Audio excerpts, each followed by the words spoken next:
ಕಾರ್ಯಕ್ರಮದಲ್ಲಿ ಪಾಲ್ಗೊಂಡು ವೇದಿಕೆ ಮೇಲಿರುವ ಹಿರಿಯರೇ, ಈ ಸಮಾರಂಭದಲ್ಲಿ ಪಾಲ್ಗೊಂಡ ತಮ್ಮೆಲ್ಲರಿಗೂ ಶರಣಾರ್ಥಿಗಳು.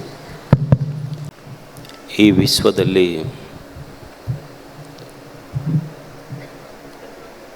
ದಾರ್ಶನಿಕರು, ಚಿಂತಕರು ಒಂದು ಸಂಶೋಧನೆಯನ್ನು ನಡೆಸಿದರು. ದೇಹದಿಂದ ಹೊರಗೆ ಮತ್ತು ದೇಹದ ಒಳಗೆ. ಯಾರು ದೇಹದಿಂದ ಹೊರಗೆ ಸಂಶೋಧನೆಯನ್ನು ನಡೆಸಿದ್ರು ಅವರಿಗೆ ವಿಜ್ಞಾನಿಗಳು ಅಂತ ಕರೆದರು. ಯಾರು ದೇಹದ ಒಳಗೆ ಆಂತರ್ಯದಲ್ಲಿ ಸಂಶೋಧನೆಯನ್ನು ನಡೆಸಿದ್ರು ಅವರಿಗೆ ಆತ್ಮಜ್ಞಾನಿಗಳು ಅಂತ ಕರೆದರು. ಅವರ ಸಂಶೋಧನೆ ಬಹಳ ಅದ್ಭುತವಾಗಿರುವಂಥದ್ದು. ಯಾಕೆ ಈ ಜಗತ್ತಿನಲ್ಲಿ ದುಃಖ ಯಾಕೆ ಅಂತ ಕೇವಲ 4 ಅಕ್ಷರದ ಶಬ್ದ ದುಃಖ ಯಾಕೆ. ದುಃಖ ಯಾಕೆ ಅನ್ನುವ ಸಂಶೋಧನೆಗೋಸ್ಕರ ಬುದ್ಧ ಸಾಮ್ರಾಜ್ಯವನ್ನೇ ತ್ಯಾಗ ಮಾಡಿದ. ಬುದ್ಧನೂ ಮನೆಯನ್ನು ಬಿಟ್ಟಿದ್ದಾನ, ನಾವು ಮನೆ ಬಿಟ್ಟಿವಿ. ನಾವು ದುಃಖ ತಾಳ್ಕೊಳ್ಳಾರ್ದಕ್ಕೆ ಮನೆ ಬಿಟ್ಟಿವಿ. ಅವ ದುಃಖ ಅಂದ್ರೆ ಏನು, ಯಾಕೆ ಅಂತ ತಿಳ್ಕೊಳ್ಳೋಕೆ ಮನೆ ಬಿಟ್ಟ. ಇಷ್ಟೇ ವ್ಯತ್ಯಾಸ ಬುದ್ಧನಿಗೂ ನಾವು. ದುಃಖ ಯಾಕೆ. ಹಿಂದೆ ಜನಕ ಮಹಾರಾಜ ಇದ್ದ, ದೊಡ್ಡ ಮಹಾರಾಜ. ಅಷ್ಟಾವಕ್ರ ಒಂದು ಸಣ್ಣ ವಯಸ್ಸಿನ ಹುಡುಗ. ಅವನನ್ನು ಸಿಂಹಾಸನದ ಮೇಲೆ ಕೂಡ್ರಿಸಿ ಮಹಾರಾಜ ತಾನು ಕೆಳಗೆ ಕುಳಿತು ಕೇಳ್ತಿದ್ದ ಕಥಂ ಮುಕ್ತಿರ್ ಭವಿಷ್ಯತಿ. ಸಣ್ಣ ಹುಡುಗ ಜ್ಞಾನಿಗೆ ಮ್ಯಾಲ ಕೂಡಿಸಿ ಮಹಾರಾಜ ಕೆಳಗೆ ಕುಂತು ಕೇಳ್ತಿದ್ದ, ಯಾಕೆ ದುಃಖ ಆಗ್ತದೆ, ಮನುಷ್ಯ ಆನಂದವಾಗಿ ಹೆಂಗಿರೋದು. 12ನೆಯ ಶತಮಾನದ ಶರಣರು ಮಹಾರಾಜ ಎಲ್ಲವನ್ನ ತ್ಯಾಗ ಮಾಡಿ ಕಾಶ್ಮೀರದಿಂದ ಬಂದ ಮೋಳಿಗೆಯ ಮಾರಯ್ಯ. 12ನೆಯ ಶತಮಾನದ ಶರಣರ ಅನುಭವ ಮಂಟಪ. ಅವನ ಚಿಂತನೆ ಎಷ್ಟು ಅದ್ಭುತ. ಸಾವಿನ ಸಂಗಡವಾರು. ಪ್ರಶ್ನೆ ಮಾಡ್ತಾನೆ, ಇಷ್ಟೆಲ್ಲ ಮಾಡಿವೆಲ್ಲ, ಸಾವಿನ ಸಂಗಡವಾರು ನಿಷ್ಕಳಂಕ Mallikarjuna. Who will cry when you die. ಸಾವಿನ ಸಂಗಡವಾರು. ನೀ ಸತ್ತ ಮೇಲೆ ನಿನ್ನ ಮಕ್ಕಳು ನೀ ಮಾಡಿದ ಪ್ರಾಪರ್ಟಿಯೊಳಗೆ ಪಾಲು ಕೇಳಲಿಕ್ಕೆ ಬಂದರೆ ಹೊರತು ನೀ ಮಾಡಿದ ಪಾಪಕ್ಕೆ ಆ ಮಕ್ಕಳು ಪಾಲು ಕೇಳಕ್ಕೆ ಬರಲಿಲ್ಲ. ಪ್ರಾಪರ್ಟಿ ಪಾಲು ಕೇಳೋ ಮಕ್ಕಳದಾರೆ ಹೊರತು ನೀ ಮಾಡಿದ ಪಾಪಕ್ಕೆ ದುಃಖಕ್ಕೆ ಯಾರು ಪಾಲು ಕೇಳ್ತಾರೆ ಹೇಳಿ. ನನಗಾದ ದುಃಖವನ್ನು ಯಾರಾದರೂ ಪಾಲ್ಯ ಹಂಚಿಕೊಳ್ಳಿಕ್ಕೆ ಸಾಧ್ಯ ಐತೆ. ಸಂತೋಷವಾಗಿದ್ದಾಗ ಎಲ್ಲರೂ ನಮ್ಮ ಜೊತೆಗಿರ್ತಾರೆ. ದುಃಖದಿಂದ ಇದ್ದಾಗ ನಮ್ಮ ಜೊತೆ ಯಾರು ಇರ್ತಾರೆ ನಾವು ಅಂತೀವಲ್ಲ, ನಮ್ಮ ಕಷ್ಟದ ಕಾಲಕ್ಕೆ ದುಃಖದ ಕಾಲಕ್ಕೆ ನಮಗೆ ಯಾರೂ ಆಗಲಿಲ್ಲರಿ ಅಂತ. ಸುಮ್ಮನೆ ವಿಚಾರ ಮಾಡಿ. ನೀವು ಸಂತೋಷವಾಗಿದ್ದಾಗ ನಿಮ್ಮ ಕೈಯ 10 ಬೆರಳುಗಳು ಚಪ್ಪಾಳೆ ತಟ್ತವೆ. ಅದೇ ದುಃಖ ಇದ್ದಾಗ ನಿಮ್ಮ ಕೈ ಒಂದೇ ಬೆರಳು ಬಂದು ಕಣ್ಣೀರು ಒರೆಸ್ಕೊತದೆ. ಅಂದ್ರೆ ನೀನು ಸಂತೋಷವಾಗಿದ್ದ ದುಃಖದಾಗಿದ್ದಾಗ ನಿನ್ನ ಕೈ ಬೆರಳು ನಿನ್ನ ಕಣ್ಣೀರು ಒರೆಸಕ್ಕೆ ಬರೋದಿಲ್ಲ. ಅಂದ್ರೆ ಮಂದಿ ಬರ್ತಾರೆ ಅನ್ನುವ ಭರವಸೆ ಹಾಕಬೇಕು ಮನುಷ್ಯಾಗ. ಅದನ್ನಿಟ್ಟುಕೊಂಡು ಬದುಕುವುದು ಯಾಕೆ. ದುಃಖ ಇದೆ, ಆದರೆ ಇದರಿಂದ ಮುಕ್ತನಾಗುವುದು ಹೇಗೆ. ಎಲ್ಲರೂ ಇದನ್ನು ಚಿಂತನೆ ಮಾಡಿದ್ರು. ಮನುಷ್ಯ ಯಾಕೆ ದುಃಖ ಮಾಡ್ಕೊತಾನ, ಯಾಕೆ ಚಿಂತೆ ಮಾಡ್ತಾನ, ಯಾಕೆ ನಿರಾಶೆಗೊಳಗಾಗ್ತಾನ.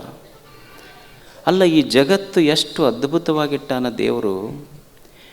ನೀ ಕೇಳಿದ್ದು ನೀರಡಿಕೆ ಆಗಿದ್ದಕ್ಕೆ ಕೇಳಿದ್ದು ಒಂದು ಕಪ್ ನೀರು. ನೀ ಕೇಳಿದ್ದು ಒಂದು ಕಪ್ ನೀರ, ಆದರೆ ನಿನ್ನ ನೀರಡಿಕೆ ಹಿಂಗಿಸ್ಲಿಕ್ಕೆ ತುಂಗೆಯನ್ನೇ ನಿಮ್ಮೂರು ಮುಂದೆ ಹರಿಶಾನಲ್ಲ, ಇನ್ಯಾಕೆ ಅಳುವುದು ಹೇಳಿ.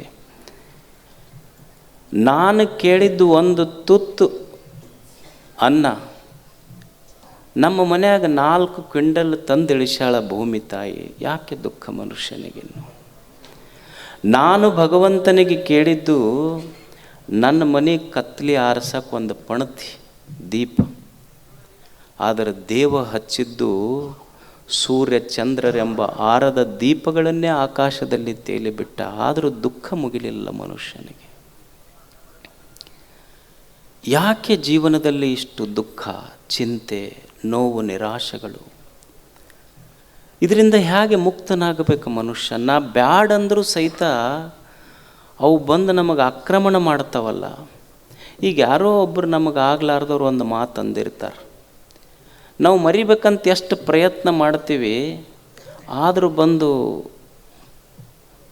ನಮ್ಮ ಮನಸ್ಸಿನೊಳಗೆ ಮನಸ್ಸಿಗೆ ಆ ಮಾತು ಘಾಸಿಗೊಳಿಸ್ತದಲ್ಲ, ಹೆಂಗೆ ಮರೆಯುವುದು? ಯಾರೋ ನಮಗಾಗದವರು ನಮಗಾಗುವಂಥವ್ರು ಸಾವು ಘಟಿಸ್ತದೆ. ಯಾರೋ ಒಬ್ಬ ವ್ಯಕ್ತಿ ನಮಗಾಗದಂಥವರು ಯಾವುದೋ ಒಂದು ಶಬ್ದವನ್ನು ಆಡ್ತಾರೆ, ಆ ಶಬ್ದ ನಮ್ಮ ಮನಸ್ಸನ್ನು ಎಷ್ಟು ಘಾಸಿಗೊಳಿಸ್ತದಲ್ಲ. ಆಡಿದ ವ್ಯಕ್ತಿ ಇಲ್ಲ, ಆದರೆ ಆಡಿದ ಮಾತು ಮನಸ್ಸಿನೊಳಗಳದೈತಲ್ಲ, ಇದರಿಂದ ಮುಕ್ತನಾಗುವುದು ಹೇಗೆ ಮನುಷ್ಯ? ಯಾರೋ ಒಬ್ಬರು ತೀರಿ ಹೋಗಿದ್ದಾರೆ ನಮಗಾಗುವಂಥವ್ರು, ತಂದೆಯೋ ತಾಯಿಯೋ ಅಣ್ಣ ತಮ್ಮ ಮಗ, ಅದರ ನೆನಪನ್ನು ಮರೆಯುವುದೇ ಹೇಗೆ ಮನುಷ್ಯ? ದುಃಖಂತೂ ಆಗ್ತದಲ್ಲ. ಯಾರೋ ಒಬ್ಬ ವ್ಯಕ್ತಿ ಆಡಿದ ಮಾತು ಎಂದೋ ಆಡಿದಾರೆ, 10 ವರ್ಷದ ಹಿಂದೆ ಒಂದು ಶಬ್ದ ಹೇಳಿರ್ತಾರೆ, ನಮಗೆ ಅಂದಿರ್ತಾರೆ ಅವರು. ಈಗ ತಾಯಂದಿರು ಅನ್ನೋದಿಲ್ಲ, ಏನಂತೀರಿ ಅಂದ್ರೆ, ನಿಮ್ಮೊಳಗೆ ಮಾತಾಡ್ತಿರ್ತೀರಿ ನೀವು, ನಾ 10 ವರ್ಷ ಆಯ್ತು ನಮ್ಮ ತವ್ರ ಮನೆಗೆ ಕಟ್ಟಿ ಹತ್ತಿಲ್ಲ ನಾನು. ಯಾಕಂದ್ರೆ ನಮ್ಮ ಅಣ್ಣನ ಹೆಣ್ತು, ಅವ್ವ ಅಪ್ಪ ತಮ್ಮ ಏನೋ ಒಂದು ಮಾತಾಡಿರ್ತಾರೆ. ಅಂದ್ರೆ 10 ವರ್ಷದಿಂದ ಆಡಿದ ಮಾತು ತಲೆಯಾಗಿ ಇಟ್ಕೊಂಡು ನಾವೇನು ಅಂತಿರ್ತೀವಿ, 10 ವರ್ಷ ಆಯ್ತು ನಾನು ಅವ್ರ ತವ್ರ ಮನೆ ಹೊಸ್ತಲ ತುಳಿದಿಲ್ಲ ಅಂತ ಇವ್ರು ಅಂತಿರ್ತಾರೆ. ಅವ್ರು ತವ್ರ ಮನೆಯವ್ರು ಅಂತಿರ್ತಾರೆ, ಭಾಳ ಚಲೋ ಆಯ್ತು ನಮ್ಮ 10 ಹೊಸ ಸೀರೆ ಉಳ್ದು ಅದು ಬರಲಾರ್ದಕ್ಕಂತ ಅವ್ರು ಅಂತಿರ್ತಾರೆ. ಅಂದರೆ ಎಂದೋ 10 ವರ್ಷದ ಹಿಂದೆ ಆಡಿದ ಒಂದು ಮಾತು ಇಂದು ಬಂದು ನನಗೆ ಕುಂತು ಘಾಸಿಗೊಳಿಸಕತ್ತೈತೆಲ್ಲ. ಇದರಿಂದ ಹೆಂಗೆ ದೂರ ಆಗಬೇಕು ಮನುಷ್ಯ? ಈಗ ನಾವು ನಮ್ಮ ಮನೆ ಮಗ್ಗಲ್ದವ್ರು ನಮಗೆ ಭಾಳ ಕೆಟ್ಟದ್ದು ಮಾಡ್ಯಾರ, ಕೆಟ್ಟದ್ದು ಮಾತಾಡ್ತಾರಂದ್ರೆ ಓಣಿ ಚೇಂಜ್ ಮಾಡ್ಬೋದು, ಊರು ಬದಲು ಮಾಡ್ಬೋದು. ಆದರೆ ರಾತ್ರಿ ನೀವು ಮಕ್ಕೊಳಕ್ಕೆ ಹೋದಾಗ 100 ಮಂದಿಯೊಳಗೆ 99 ಮಂದಿ ಪ್ರೀತಿ ಮಾಡೋರಿದ್ರೆ ಅವ್ರು ಬಂದಿಲ್ಲ, ಯಾರು ಒಬ್ಬರು ಟೀಕಾ ಮಾಡಕತ್ತಾನ ಅವನ ಬಂದು ಕಾಡ್ತಾನಲ್ಲ. ನೀವು ಇವನ್ನೆಲ್ಲ ಮರಿಬೇಕಂತ ಪೂಜಾದ ಕೋಲಾಗಿ ಹೋಗಿ ಕಣ್ಣು ಮುಚ್ಕೊಂಡು ಕುಂತೀರಿ. ಯಾರು ಧ್ಯಾನ ಮಾಡ್ಬೇಕಂತ? ದೇವ್ರದ್ದು. ಆದರೆ ನಿಮ್ಮ ಧ್ಯಾನದಾಗ ಬಂದವ್ರು ಯಾರು?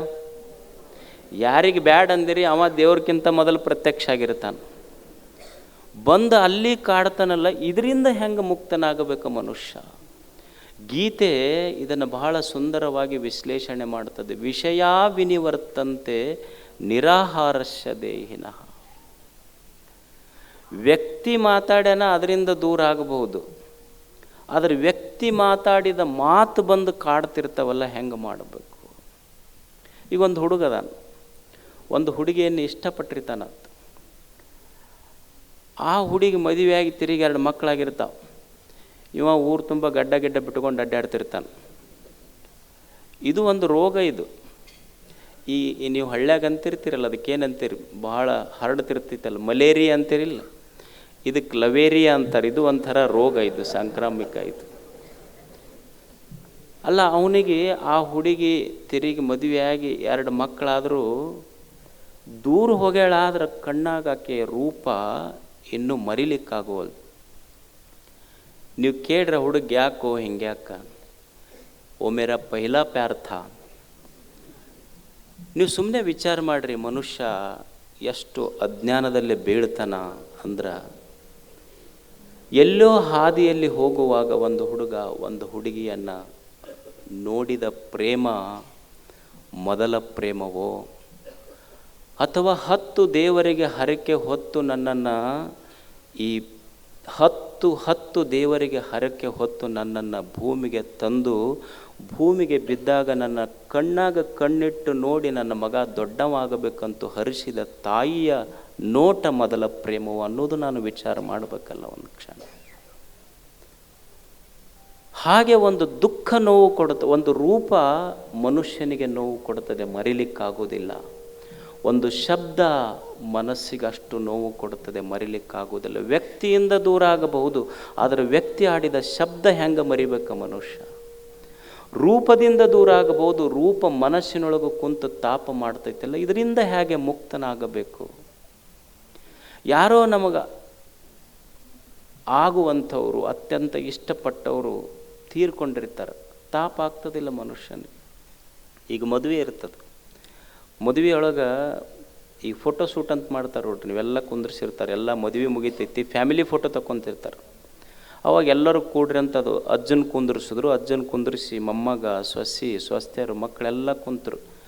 ಅವ ಫೋಟೋಗ್ರಾಫರ್ ಸ್ಮೈಲ್ ಪ್ಲೀಸ್ ಅಂತ ಅವ ಅಂತಿದ್ದ. ಇವ ಸ್ಮೈಲ್ ಈ ಮುದುಕಿಗೊಂದು ಮೈಲಿತ್ತು ಅವನಿಗೆ, ಅದು ಅಳತಿತ್ತು ಮುದುಕ. ಎಲ್ಲ ಮೊಮ್ಮಕ್ಕಳಿಗೆ ಆಶ್ಚರ್ಯ, ಅಲ್ಲ ಮದುವೆ ಸಂಭ್ರಮ ಎಷ್ಟು ಚಲೋ ಐತಿ, ಅಜ್ಜ ಯಾಕೆ ಅಳಕತ್ತಿ ಅಜ್ಜ ಅಂತ ಕೇಳಿದ್ರೆ ಅವರು, ಅಲ್ಲ ಇಷ್ಟು ಚಲೋ ಎಲ್ಲ ಮಕ್ಕಳು ಮೊಮ್ಮಕ್ಕಳು ಮದುವೆ ಐತಿ, ಮುದಿಕೊಂದಿದ್ರೆ ಎಷ್ಟು ಚಂದ ಇತ್ತು ಫೋಟೋ ತೆಗೆಸ್ಕೊಳ್ಳಾಗಿದೆ. ಅದು ಮುದಿಗೆ ಹೋಗಿ 10 ವರ್ಷ ಆಗಿತ್ತು. ಅದು ಆಕೆ ಅಲ್ಲಿಂದ ಕರೆಯಕತ್ತಿದ್ಲು, come soon I am waiting for you. ಎಷ್ಟು ಜಾಬಾದಿದಿ ನೀನು, ಜಾಬಾದಿ ಅಂದ್ರೆ ಗೊತ್ತಾಗುತ್ತಿಲ್ಲ ನಿಮ್ಮ ಕಡೆ, ಬೆರಿಕಿದಿ. ಅಲ್ಲಿ ಮೊದಲು ಯಜ್ಞ ಕುಂಡ ಸುತ್ತವಾಗಿ 7 ಜನ್ಮಕ್ಕಂತ ಹೇಳಿ ನನಗೆ ಮೊದಲ ಕಳಿಸಿಕೊಟ್ಟು ನೀ ಆರಾಮ್ ಉಳಿದಿ. ಅಲ್ಲಿ ಮುದಿಗೆ ಹೋಗಿ 10 ವರ್ಷ ಆಗೈತಿ, ಅದರ ನೆನಪು ಎಷ್ಟು ಚಲೋ ಇದ್ರಾಗ ಬಂದು ಕಾಡಿ ದುಃಖ ಕೊಡಕತ್ತೈತೆಲ್ಲ. ಇದು ಹೇಗೆ ಮಾಡಬೇಕು? ವಿಷಯ ವಿನಿವರ್ತಂತೆ ನಿರಾಹಾರಸ್ಯ ದೇಹಿನ. ವಿಷಯಗಳಿಂದ ಬಹಳ ದೂರ ಆಗ್ಬೋದು, ಸರಳ ಐತಿ, ಆದರೆ ವಿಷಯಗಳ ರಸ ಎದೆಯೊಳಗೆ ಕುಂತು ಮನದೊಳಗೆ ಕುಂತು ತಾಪ ಕೊಡ್ತೈತೆಲ್ಲ. ಇದರಿಂದ ಹೇಗೆ ಮುಕ್ತನಾಗಬೇಕು, ಈ ದುಃಖದಿಂದ ಹೇಗೆ ದೂರನಾಗುವುದು, ಈ ಚಿಂತೆಯಿಂದ ಹೇಗೆ ದೂರ ಆಗಬೇಕನ್ನುವುದೇ ಋಷಿಯ ದರ್ಶನ. ಇದು ನನಗೊಬ್ಬ ವ್ಯಕ್ತಿ ಮಾತಾಡ್ತಿದ್ನಂದ್ರೆ ಅವ್ನು ವ್ಯಕ್ತಿಯಿಂದ ದೂರ ಆಗ್ಬೋದು, ಈ ಓಣಿ ಅವ್ರ ಮನೆ ಬಗ್ಗಲ್ ಬಿಟ್ಟು ಇನ್ನೊಂದು ಓಣಿಗೆ ಹೋಗಿ ಇರ್ಬೋದು, ಆದರೆ ಅವನು ಆಡಿದ ಮಾತುಗಳಿಂದ ಹೇಗೆ ಮುಕ್ತನಾಗುವುದು?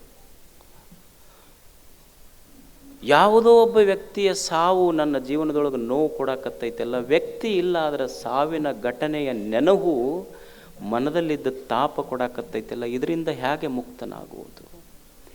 ಯಾವಾಗ ಈ ಮನಸ್ಸು ಹಿಂದಿನ ವಿಷಯಗಳನ್ನು ನೆನೆದು ತಾಪ ಮಾಡ್ಕೊಳ್ಳೋದು ಬಿಡ್ತೈತಿ, ದುಃಖ ಮಾಡ್ಕೊಳ್ಳೋದು ಬಿಡ್ತೈತಿ, ಚಿಂತೆ ಮಾಡೋದು ಬಿಡ್ತೈತಿ. ಇದು ಈ ದೇಶದ ಋಷಿಗಳ ಚಿಂತನೆ. ಇದು ಹೌದಲ್ಲ? ನಮಗೆಲ್ಲ ತಾಪ ಆಗಿದ್ದೆ ಅದಕ್ಕೆ ಅಂದ್ರೆ ಹಿಂದಿಂದ ಭಾಳ ನೆನೆಸ್ಕೊಂಡ ತಾಪ ಮಾಡ್ಕೊತೀವಿ. ಈಗೆಲ್ಲ ಒಬ್ಬ ಭಾಳ ಕಷ್ಟಪಟ್ಟು ದುಡ್ದಿರ್ತಾನೆ, ಭಾಳ ಚಲೋ ಆಗಿರ್ತಾನೆ, ದೊಡ್ಡ ಮನೆ ಹಾಕಿಸಿ ಮೊದಲು ಗುಡಿಸಲ್ನಾಗಿರ್ತಾನೆ, ಏನು ಉಣ್ಣಕ್ಕೆ ರೊಟ್ಟಿ ಗಿಟ್ಟಿ ಏನು ಇರೋದಿಲ್ಲ, ಅಷ್ಟು ಭಿಕ್ಷೆ ಬೇಡ ಉಣ್ತಿರ್ತಾನೆ. ಈಗೆಲ್ಲ ದೊಡ್ಡ ಮನೆ ಕಟ್ಟಿಸಿ ಡೈನಿಂಗ್ ಟೇಬಲ್ ಮೇಲೆ ಹೋಳಿಗೆ ಇಟ್ಟುಕೊಂಡು ಎಲ್ಲ ಸ್ನೇಹಿತರು ಕರ್ಕೊಂಡು ಕುಂತು ಊಟ ಮಾಡ್ಬೇಕನ್ನುವಾಗ ಸ್ನೇಹಿತರಂತಾರೆ, ಏನು ಕಷ್ಟಪಟ್ಟು ಮ್ಯಾಲೆ ಬಂದೆಪ್ಪ ಅಂತ. ಇಷ್ಟಂದ್ರೆ ಸಾಕು, ಇಲ್ಲ ಮೊದಲು ಭಾಳ ತಾಪಿತ್ತು, ಹೋಳಿಗೆ ಊಟ ಐತಿ, ಉಣ್ಣೋದು ಬಿಡಿಸಿ ಕಣ್ಣೀರು ತರ್ಸಕತ್ತೈತೆ. ಇಲ್ಲ ಮೊದಲು ಭಾಳ ತ್ರಾಸಿತ್ತು ನನಗೆ, ರೊಟ್ಟಿಗೆ ಸಹಿತ ಗತಿ, ಅಲ್ಲಿ ಈಗ ಹೋಳಿಗೆ ಐತಿ ಉಣ್ಣೋದು ಬಿಟ್ಟಾನ, ರೊಟ್ಟಿದ ನೆನಪು ಮಾಡಿಕೊಂಡು ತಾಪ ಮಾಡಾಕತ್ತೈತಿ. ಅಂದ್ರೆ ವಿಷಯ ವ್ಯಕ್ತಿಗಳಿಂದ ದೂರ ಆಗುವುದು ಸಹಜ ಐತಿ, ಆದರೆ ವಿಷಯದ ರಸ ಒಳಗೆ ಕುಂತು ಮನುಷ್ಯನಿಗೆ ಘಾಸಿಗೊಳಿಸ್ತೈತೆಲ್ಲ, ಇದರಿಂದ ಹೆಂಗೆ ಮುಕ್ತನಾಗುವುದು? ಇದರಿಂದ ಹೆಂಗೆ ಬಿಡುಗಡೆ ಆಗಬೇಕು? ಮನಸ್ಸು ಹಿಂದಿನದನ್ನು ನೆನೆಸಬಾರ್ದದು. ಹಿಂದಿನದನ್ನು ನೆನೆದು ತಾಪ ಮಾಡಿಕೊಳ್ಳಾರ್ದಂಗೆ ಈ ಮನಸ್ಸಿಗೆ ಏನಾದರೂ ಉಪಾಯ ಐತೇನೋ ಅಂತ ಚಿಂತನೆ ಮಾಡಿದ್ರು ಶರಣರು, ದಾರ್ಶನಿಕರು. ಆಗಿರ್ಬೋದು, ಜೀವನದೊಳಗೊಂದು ಕೆಟ್ಟದ್ದು ಮಾತಾಡಿರ್ಬೋದು, ಜೀವನದಲ್ಲಿ ಬಡತನ ಬಂದಿರಬಹುದು, ಜೀವನದಲ್ಲಿ ಒಮ್ಮೆ ಸೋಲಾಗಿರ್ಬೋದು, ಒಮ್ಮೆ ಕೆಟ್ಟ ಗಳಿಗೆ ಬಂದಿರಬಹುದು. ಆದರೆ ಮನಸ್ಸು ಕೆಟ್ಟದ್ದನ್ನು ನೆನಪು ಮಾಡಿಕೊಂಡು ತಾಪ ಮಾಡ್ಕೊತೈತೆಲ್ಲ, ಈ ನೆನಹನ್ನು ಹೆಂಗೆ ಬಿಡಿಸ್ಬೇಕು? ಇದರಿಂದ ಹೆಂಗೆ ಬಿಡಿಸೋದು? ಈಗ ನೀವು ನೋಡ್ರಿ, ಒಂದು ಆಕಳ ಖರೀದಿ ಮಾಡ್ತೀರಿ. ಈ ಓಣ್ಯಾಗ ನೀವು ಒಂದು ಆಕಳ ಯಾವ ಓಣ್ಯಾಗಿಂದ ಖರೀದಿ ಮಾಡ್ತೀರಿ ಅಂದ್ರೆ, ಅಚ್ಚ ಕಡೆ ಓಣಿದು ಒಂದು ಆಕಳ, ಆ ಕಡೆ ಕಾಲನಿದು ಒಂದು ಆಕಳ ಖರೀದಿ ಮಾಡಿ ನೀವು ಇಲ್ಲಿ ಕಟ್ತೀರಿ. ಹಳ್ಳ್ಯಾಗ ಖರೀದಿ ಮಾಡ್ತಾರಲ್ಲ, ಬೇರೆ ಓಣ್ಯಾಗಿಂದ ಒಂದು ಆಕಳ ಖರೀದಿ ಮಾಡ್ತಾರೆ. ಅದು ಆಕಳ ಖರೀದಿ ಮಾಡಿ ಇವ ಯಾರು ಖರೀದಿ ಮಾಡಿರ್ತಾರೆ ಅವನ ಮನ್ಯಾಗ ಕಟ್ತಾನೆ ನೀವು. ಅದು ಆಕಳ ಏನು ಮಾಡ್ತೈತಿ ಅಂದ್ರೆ, ಮೇಯಕ್ಕೆ ಬಿಟ್ಟ ತಕ್ಷಣ ಮೇಯ್ದು ಇವನ ಮನೆಗೆ ಬರೋದಿಲ್ಲ. ಯಾವ ಖರೀದಿ ಮಾಡಿರ್ತಾನಲ್ಲ, ಯಾರ ಮನೆಯಿಂದ ಖರೀದಿ ಮಾಡಿರ್ತಾನೆ ಅವ್ರ ಮನೆಗೆ ಹೋಗ್ತಿರ್ತೈತೆ. ಅದು ಒಂದು ದಿವ್ಸ ಹೋಗ್ತೈತಿ, ಮತ್ತು ಮರುದಿವ್ಸ ಹೋಗ್ತೈತಿ, ಮತ್ತು ಮರುದಿವ್ಸ ಹೋಗ್ತೈತಿ. ಹಂಗೆ ಆಮೇಲೆ ವಾರಕ್ಕೊಮ್ಮೆ ಹೋಗಕ್ಕೆ ಶುರು ಮಾಡ್ತೈತಿ, 15 ದಿವ್ಸಕ್ಕೊಮ್ಮೆ ಹೋಗ್ತೈತಿ. ಬಿಡೋದಿಲ್ಲದು ಆಕಳು ಹೋಗೋದು. ಮತ್ತು ನೀವು ಅವ್ರ ಮನೆಗೆ ಹೋಗಿ ಹೊಡ್ಕೊಂಡು ಬರ್ತಿರ್ತಾನೆ. ಆದ್ರೆ ಆಕಳ ಆ ಹಳೆ ಮನೆ ನೆನಪು ಮಾತ್ರ ಬಿಡ್ತಿರೋದಿಲ್ಲ, ಆ ಮನೆಗೆ ಹೋಗ್ತಿರ್ತೈತೆ ಅದು. ಆದ್ರೆ ಒಂದು ದಿವಸದಿಂದ ಅದು ಹೋಗೋದಿಲ್ಲ. ಎಂದು ಹೋಗೋದಿಲ್ಲ ಅಂದ್ರೆ, ಯಾವಾಗ ಈ ಆಕಳ ಒಂದು ಕರುವಿಗೆ ಈ ಕೊಟ್ಟಿಗೆಯೊಳಗೆ ಜನ್ಮ ಹಾಕ್ತೈತಲ್ಲ, ಅವತ್ತಿನಿಂದ ಆ ಮನೆಗೆ ಹೋಗೋದಿಲ್ಲ ಅದು. ಹಂಗೆ ಯಾವಾಗ ಮನುಷ್ಯನ ಮನಸ್ಸು ತನ್ನ ಅಂತರಂಗದೊಳಗೆ ಜ್ಞಾನ ಕರುವಿಗೆ ಜನ್ಮ ಕೊಡ್ತೈತಲ್ಲ, ಆವಾಗ ಹಿಂದಿನ ವಿಷಯಗಳನ್ನು ಮರಿಲಿಕ್ಕೆ ಶುರು ಮಾಡ್ತೈತೆ. ಪರಂ ದೃಷ್ಟ್ವಾ ನಿವರ್ತತೆ. ಶ್ರೇಷ್ಠವಾದಂಥ ಜ್ಞಾನ ಯಾವಾಗ ಅದಕ್ಕೆ ಎದ್ಯಾಗ ಬಂತು, ಯಾವಾಗ ಅದರ ಜನ್ಮ ತಾಳ್ತು, ಅಳುವು ದುಃಖ ಅಳುವುದರಿಂದ ಹೋಗೋದಿಲ್ಲ, ಅರಿವಿನಿಂದ ಹೋಗ್ತೈತಿ ಅನ್ನುವ ಸತ್ಯ ಅದಕ್ಕೆ ಗೊತ್ತಾಗಬೇಕಷ್ಟೆ. ಪರಂ ದೃಷ್ಟ್ವಾ ನಿವರ್ತತೆ. ಯಾವಾಗ ದುಃಖ ಹೋಗ್ತೈತಿ ಅಂದರೆ, ಒಂದಿಷ್ಟು ಒಳ್ಳೆಯದನ್ನು ಈ ಮನಸ್ಸಿಗೆ ಕೊಡಬೇಕಾಗ್ತದೆ. ಇಲ್ಲೇ ಅಕ್ಕ ಇದ್ಲಿಲ್ಲ, ನಿಮ್ಮ ನೆಲದ ಮಗಳು ಅಕ್ಕ ಮಹಾದೇವಿ. ಅಕ್ಕಿ ಇವು ಎದಕ್ಕೆ ಕಳ್ತಾವೆ ಇವು ಮಂದಿ ಅಂತಿದ್ಲಕ್ಕೆ. ಈ ಲೋಕದ ಮಂದಿ ಎದಕ್ಕೆ ಕಳ್ತಾವೆ ಇವು ಒಳದ ಒಂದು 4 ವಿಷಯ ಕಳ್ತಾವ. ಎದಕ್ಕೆ ಕಳ್ತಾವಂದ್ರೆ, ನನಗಿರಾಕ ಒಂದಿಟ್ಟು ನೆರಳಿಲ್ಲ ಅಂತ ಅಳ್ತಾವ, ಒಂದಿಷ್ಟು ಇರಾಕ ನೆರಳಿಲ್ಲ ಅಂತ ಅಳ್ತಾವ, ಇಲ್ಲ ನಮಗೊಂದು ಸ್ವಲ್ಪ ಊಟಕ್ಕೆ ಸರಿಯಾಗಿ ಸಿಗುವಲ್ದಂತ ಅಳ್ತಾವ, ಇಲ್ಲ ನಮ್ಗೆ ಒಟ್ಟ ನಮ್ಮ ಸಂಬಂಧಿಕರು ಯಾರು ನಮಗೆ ಮಾತಾಡಿಸುವಲ್ರಂತ ಅಳ್ತಾವೆ. ಇವ 3 ವಿಷಯ ಕಳ್ತಾವೆ ಇವು ಮಂದಿ ಅಂತ. ಅಕ್ಕ ಅಂತಾಳ, ಚನ್ನ ಮಲ್ಲಿಕಾರ್ಜುನ ದೇವ ಆನು ಪರಮ ಸುಖಿಯಾದೆ. ಸುಮ್ಮನೆ ವಿಚಾರ ಮಾಡಿರಿ, ನಮಗೆ ಚಲೋ ಮನೆ ಐತಿ, ಹೊಲ ಅದಾವ, ಅಡಿಕೆ ತೋಟ ಅದಾವ, ಬ್ಯಾಂಕ್ ಬ್ಯಾಲೆನ್ಸ್ ಅದಾವ, ಕೇಳೋರು ಅದಾರ, ಎಲ್ಲ ಇದ್ದೂ ನಮಗೆ ದುಃಖ ಹೋಗಿಲ್ಲ. ಒಲಿದು ಬಂದ ಪಟ್ಟದರಸಿಯ ಪದವಿಯನ್ನೇ ತ್ಯಾಗ ಮಾಡಿದ ಅಕ್ಕ, ಏನೂ ಇಲ್ಲ ದಿಗಂಬರವಾಗಿ ಹೊರಟಂಥ ಅಕ್ಕ ಅಂತಾಳ, ಆನು ಪರಮ ಸುಖಿಯಾದೆ. ಏನೂ ಇಲ್ಲದೆ ಹೆಣ್ಮಗಳು ನಾನು ಪರಮ ಸುಖಿಯಾದೆ ಅಂತಾಳ. ಎಲ್ಲ ಇರುವಂಥ ನಾವು ಆನು ಪರಮ ದುಃಖಿಯಾದೆ ಅಂತ ನಾವು ಅಂತೀವಿ. ಅಲ್ಲ, ಏನೂ ಇಲ್ಲದ ಆ ಜಿಜ್ಞಾಸುವಿನಲ್ಲಿ ಸುಖವಾಗಿರುವಂಥದ್ದೇನಿತ್ತು ಆಕೆ ಅಂತಾಳೆ. ಇವು ಒಳದ 3 ಕಳ್ತಾವೆ ಇವು ಮಂದಿ. ಒಂದಿಟ್ಟು ನೆರಳಬೇಕಂತ ಅಳ್ತಾವ, ಒಂದಿಷ್ಟು ಪ್ರಸಾದಕ್ಕೆ ಕಳ್ತಾವ, ಇಲ್ಲಿಲ್ಲಂದ್ರೆ ನಮ್ಮ ಮನೆಯವ್ರು ಯಾರು ನಮಗೆ ಮಾತಾಡಿಸೋದಿಲ್ಲ ಅಂತ ಅಳ್ತಾವ ಅಷ್ಟೇ.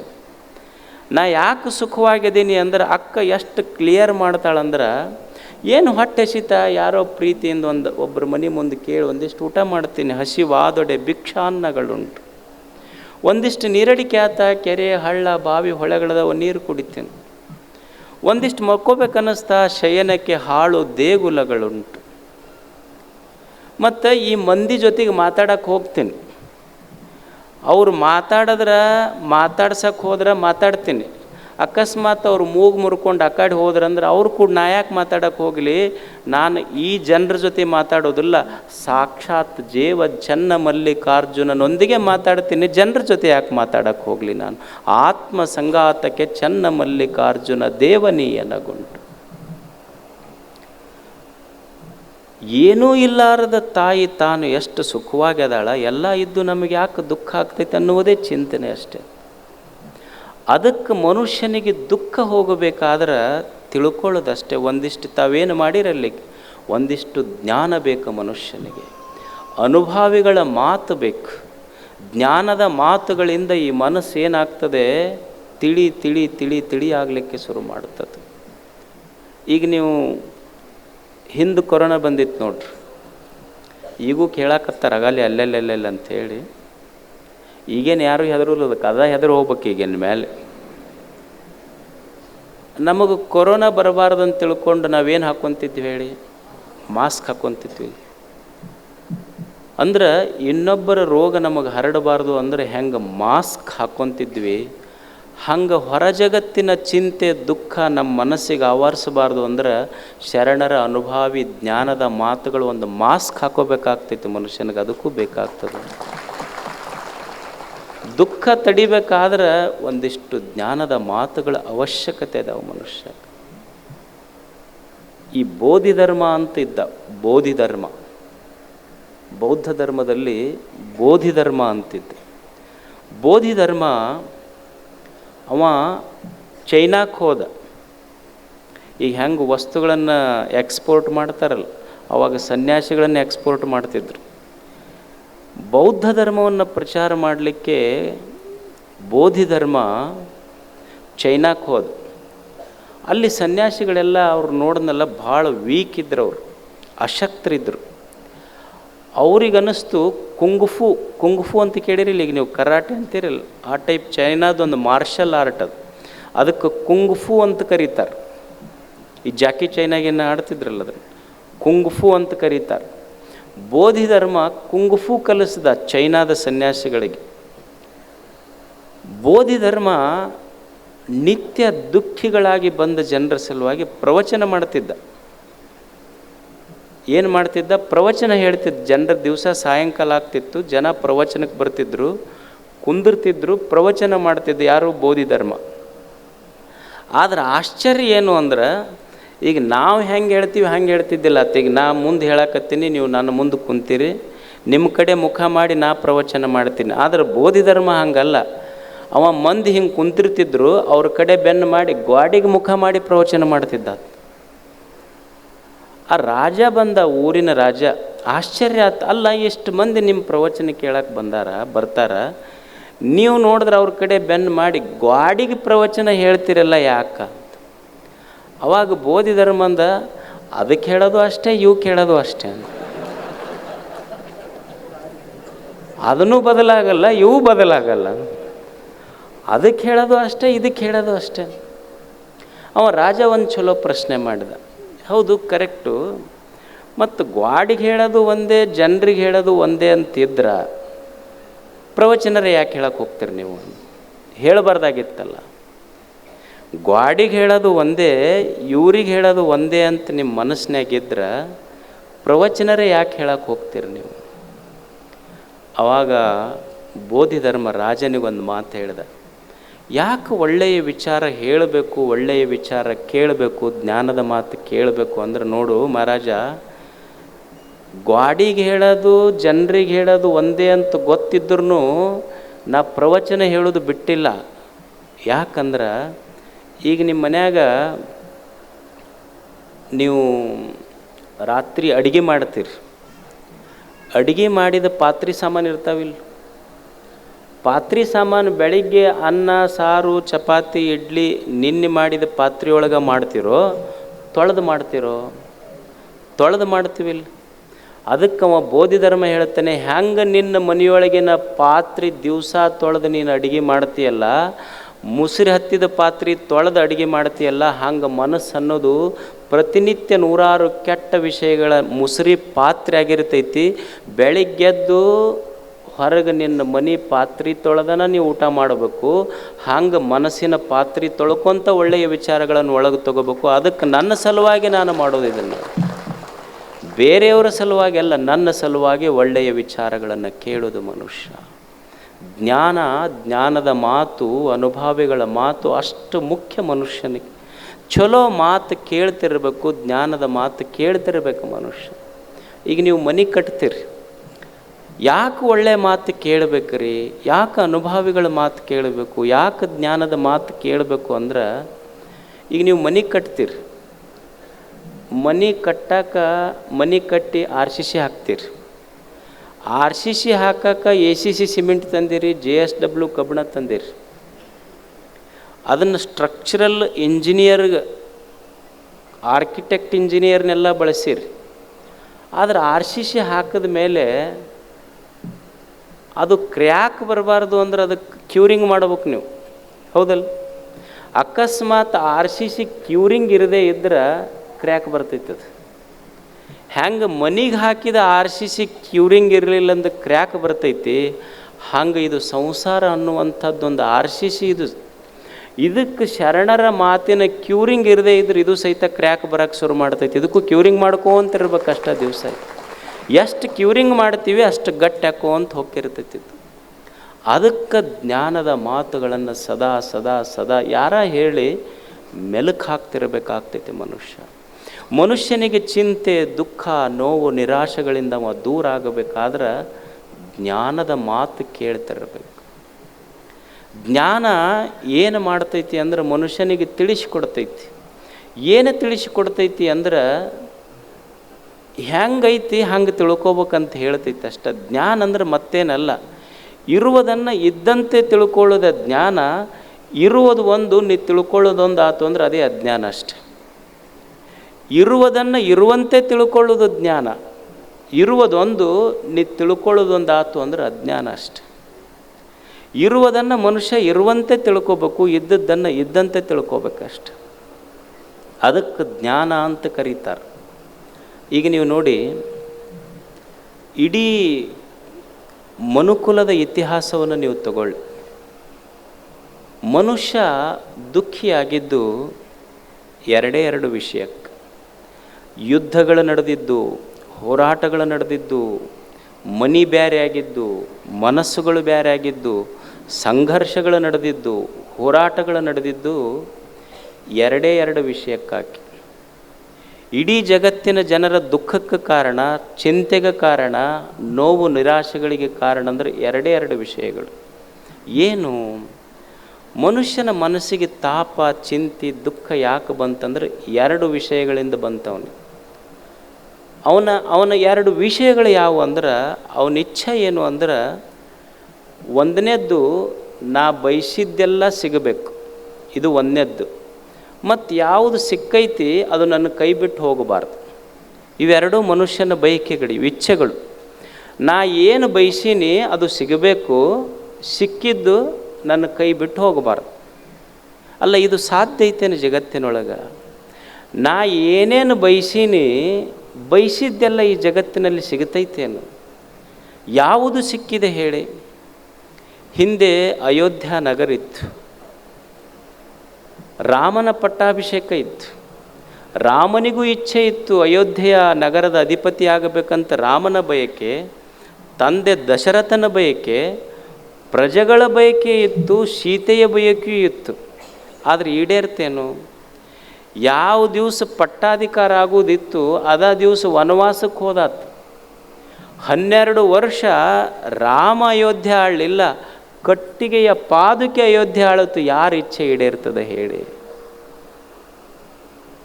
ನೀವು ಈ ಹೆಸರು ಕೇಳಿರ್ಬೇಕು, ವಿಜಯಪತ್ ಸಿಂಗಾನಿಯಾ ಅಂತ. ಈ ರೆಮಂಡ್ ಶೋರೂಮ್ ಇತ್ತು, ರೆಮಂಡ್ ಶೋರೂಮ್ ಅಂತ. ಭಾಳ ದೊಡ್ಡ ಶ್ರೀಮಂತ, ಭಾಳ ಫಿಲಾಸಫರ್, ಪ್ರೊಫೆಸರ್, ಭಾಳಷ್ಟು ಪದಕಗಳನ್ನು ಗಳಿಸಿದ್ದ ಅವ. ದೊಡ್ಡ ಶ್ರೀಮಂತ, ಅದರೊಂದು ಪುಸ್ತಕ ಬರೆದಾನ, ಅವೊಂದು ಆಟೋಬಯೋಗ್ರಫಿ ಬರೆದಾನ, ಆ್ಯನ್ ಇನ್ಕಂಪ್ಲೀಟೆಡ್ ಲೈಫ್ ಅಂತ. An incompleted life. ಆಶ್ಚರ್ಯ ಏನು ಅಂದ್ರೆ, ಅವನ ಹತ್ರ ಭಾರತದ ಅತ್ಯಂತ ಶ್ರೀಮಂತ ವ್ಯಕ್ತಿಗಳಲ್ಲಿ ಆತ ಒಬ್ಬ. ದೊಡ್ಡ ಪದವಿ, ಅಧಿಕಾರ, ಎಲ್ಲವೂ ಪ್ರಶಸ್ತಿಗಳು ಇದ್ದೂ ಸಹಿತ ಮೈ ಲೈಫ್ ಈಸ್ ಇನ್ಕಂಪ್ಲೀಟ್ ಅಂತನಂತ. ಎಲ್ಲ ಇದ್ದೂ ಸಹಿತ ಲೈಫ್, ಜೀವನ ಅಪೂರ್ಣ ಆದ್ರೆ what makes the life complete then? ಎಲ್ಲ ಇದ್ದು ಲೈಫ್ ಇನ್ಕಂಪ್ಲೀಟ್ ಅಂದರೆ ಜೀವನ ಹಾಗಾದರೆ ಯಾವುದು ಜೀವನವನ್ನು ಕಂಪ್ಲೀಟ್ ಮಾಡುವುದು ಯಾವುದಾಗ? ಯಾರ ಇಚ್ಛೆಗಳು ಈ ಜಗತ್ತಿನಲ್ಲಿ ಈಡೇರ್ತವೆ ಹೇಳಿ? ನಮ್ಮ ಬಯಕೆ ಏನಿದೆ ಎಲ್ಲವೂ ನಾ ಅನ್ಕೊಂಡಂಗೆ ಆಗಬೇಕು, ನಾ ಬಯಸಿದ್ದೆಲ್ಲ ಈಡೇರಬೇಕು, ನಾ ಬಯಸಿದಂಗೆ ನಡಿಬೇಕು ಅಂತ. ನಾ ಬಯಸಿದಂಗೆ ನಡಿಬೇಕು, ನಾ ಬಯಸಿದ್ದೆಲ್ಲ ದೊರಕಬೇಕು ಮತ್ತು ದೊರಕಿದ್ದು ನನ್ನ ಕೈ ಬಿಟ್ಟು ಹೋಗಬಾರ್ದು. ಇದು ಮನುಷ್ಯನ ಇಚ್ಛೆ. ಆದರೆ ನಿಸರ್ಗದ ಇಚ್ಛೆ ಹಾಗಲ್ಲ.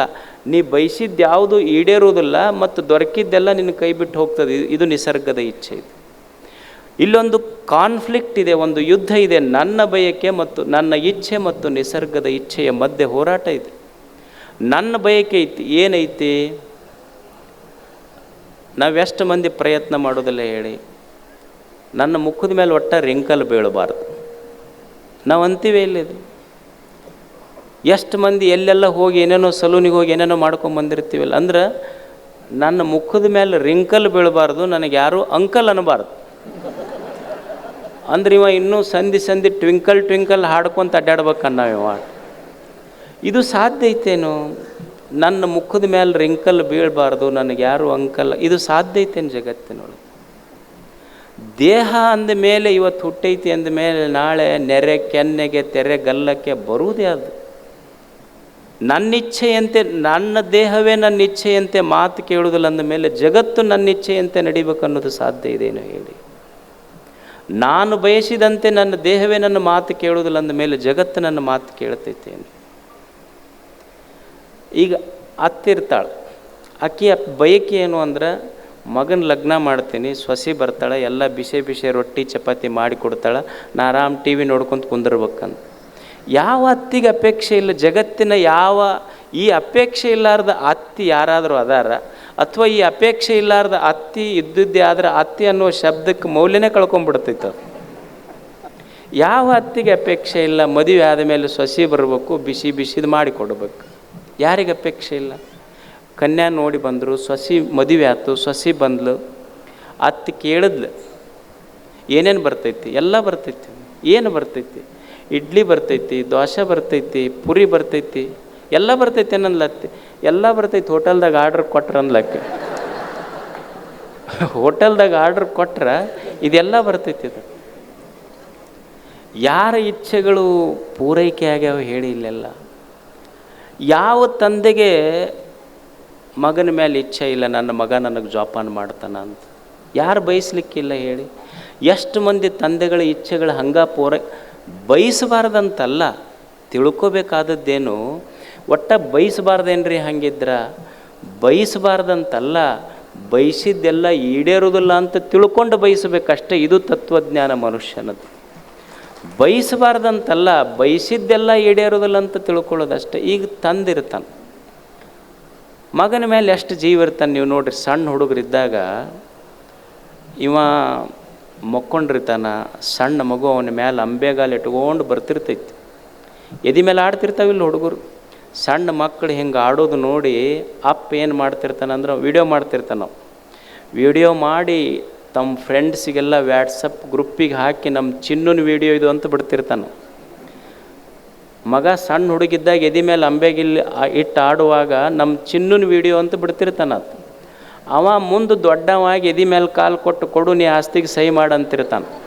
ಮತ್ತು ಅವತ್ತು ವಿಡಿಯೋ ಮಾಡಿ ಬಿಡ್ಬೇಕಪ್ಪ ನಮ್ಮ ಚಿನ್ನನ ವಿಡಿಯೋ ನೋಡ್ರಿ ಅಂತ ಕಂಪ್ಲೇಂಟ್ ಯಾಕೆ ಕೊಡ್ತೀವಿ ಹೇಳವಾಗ?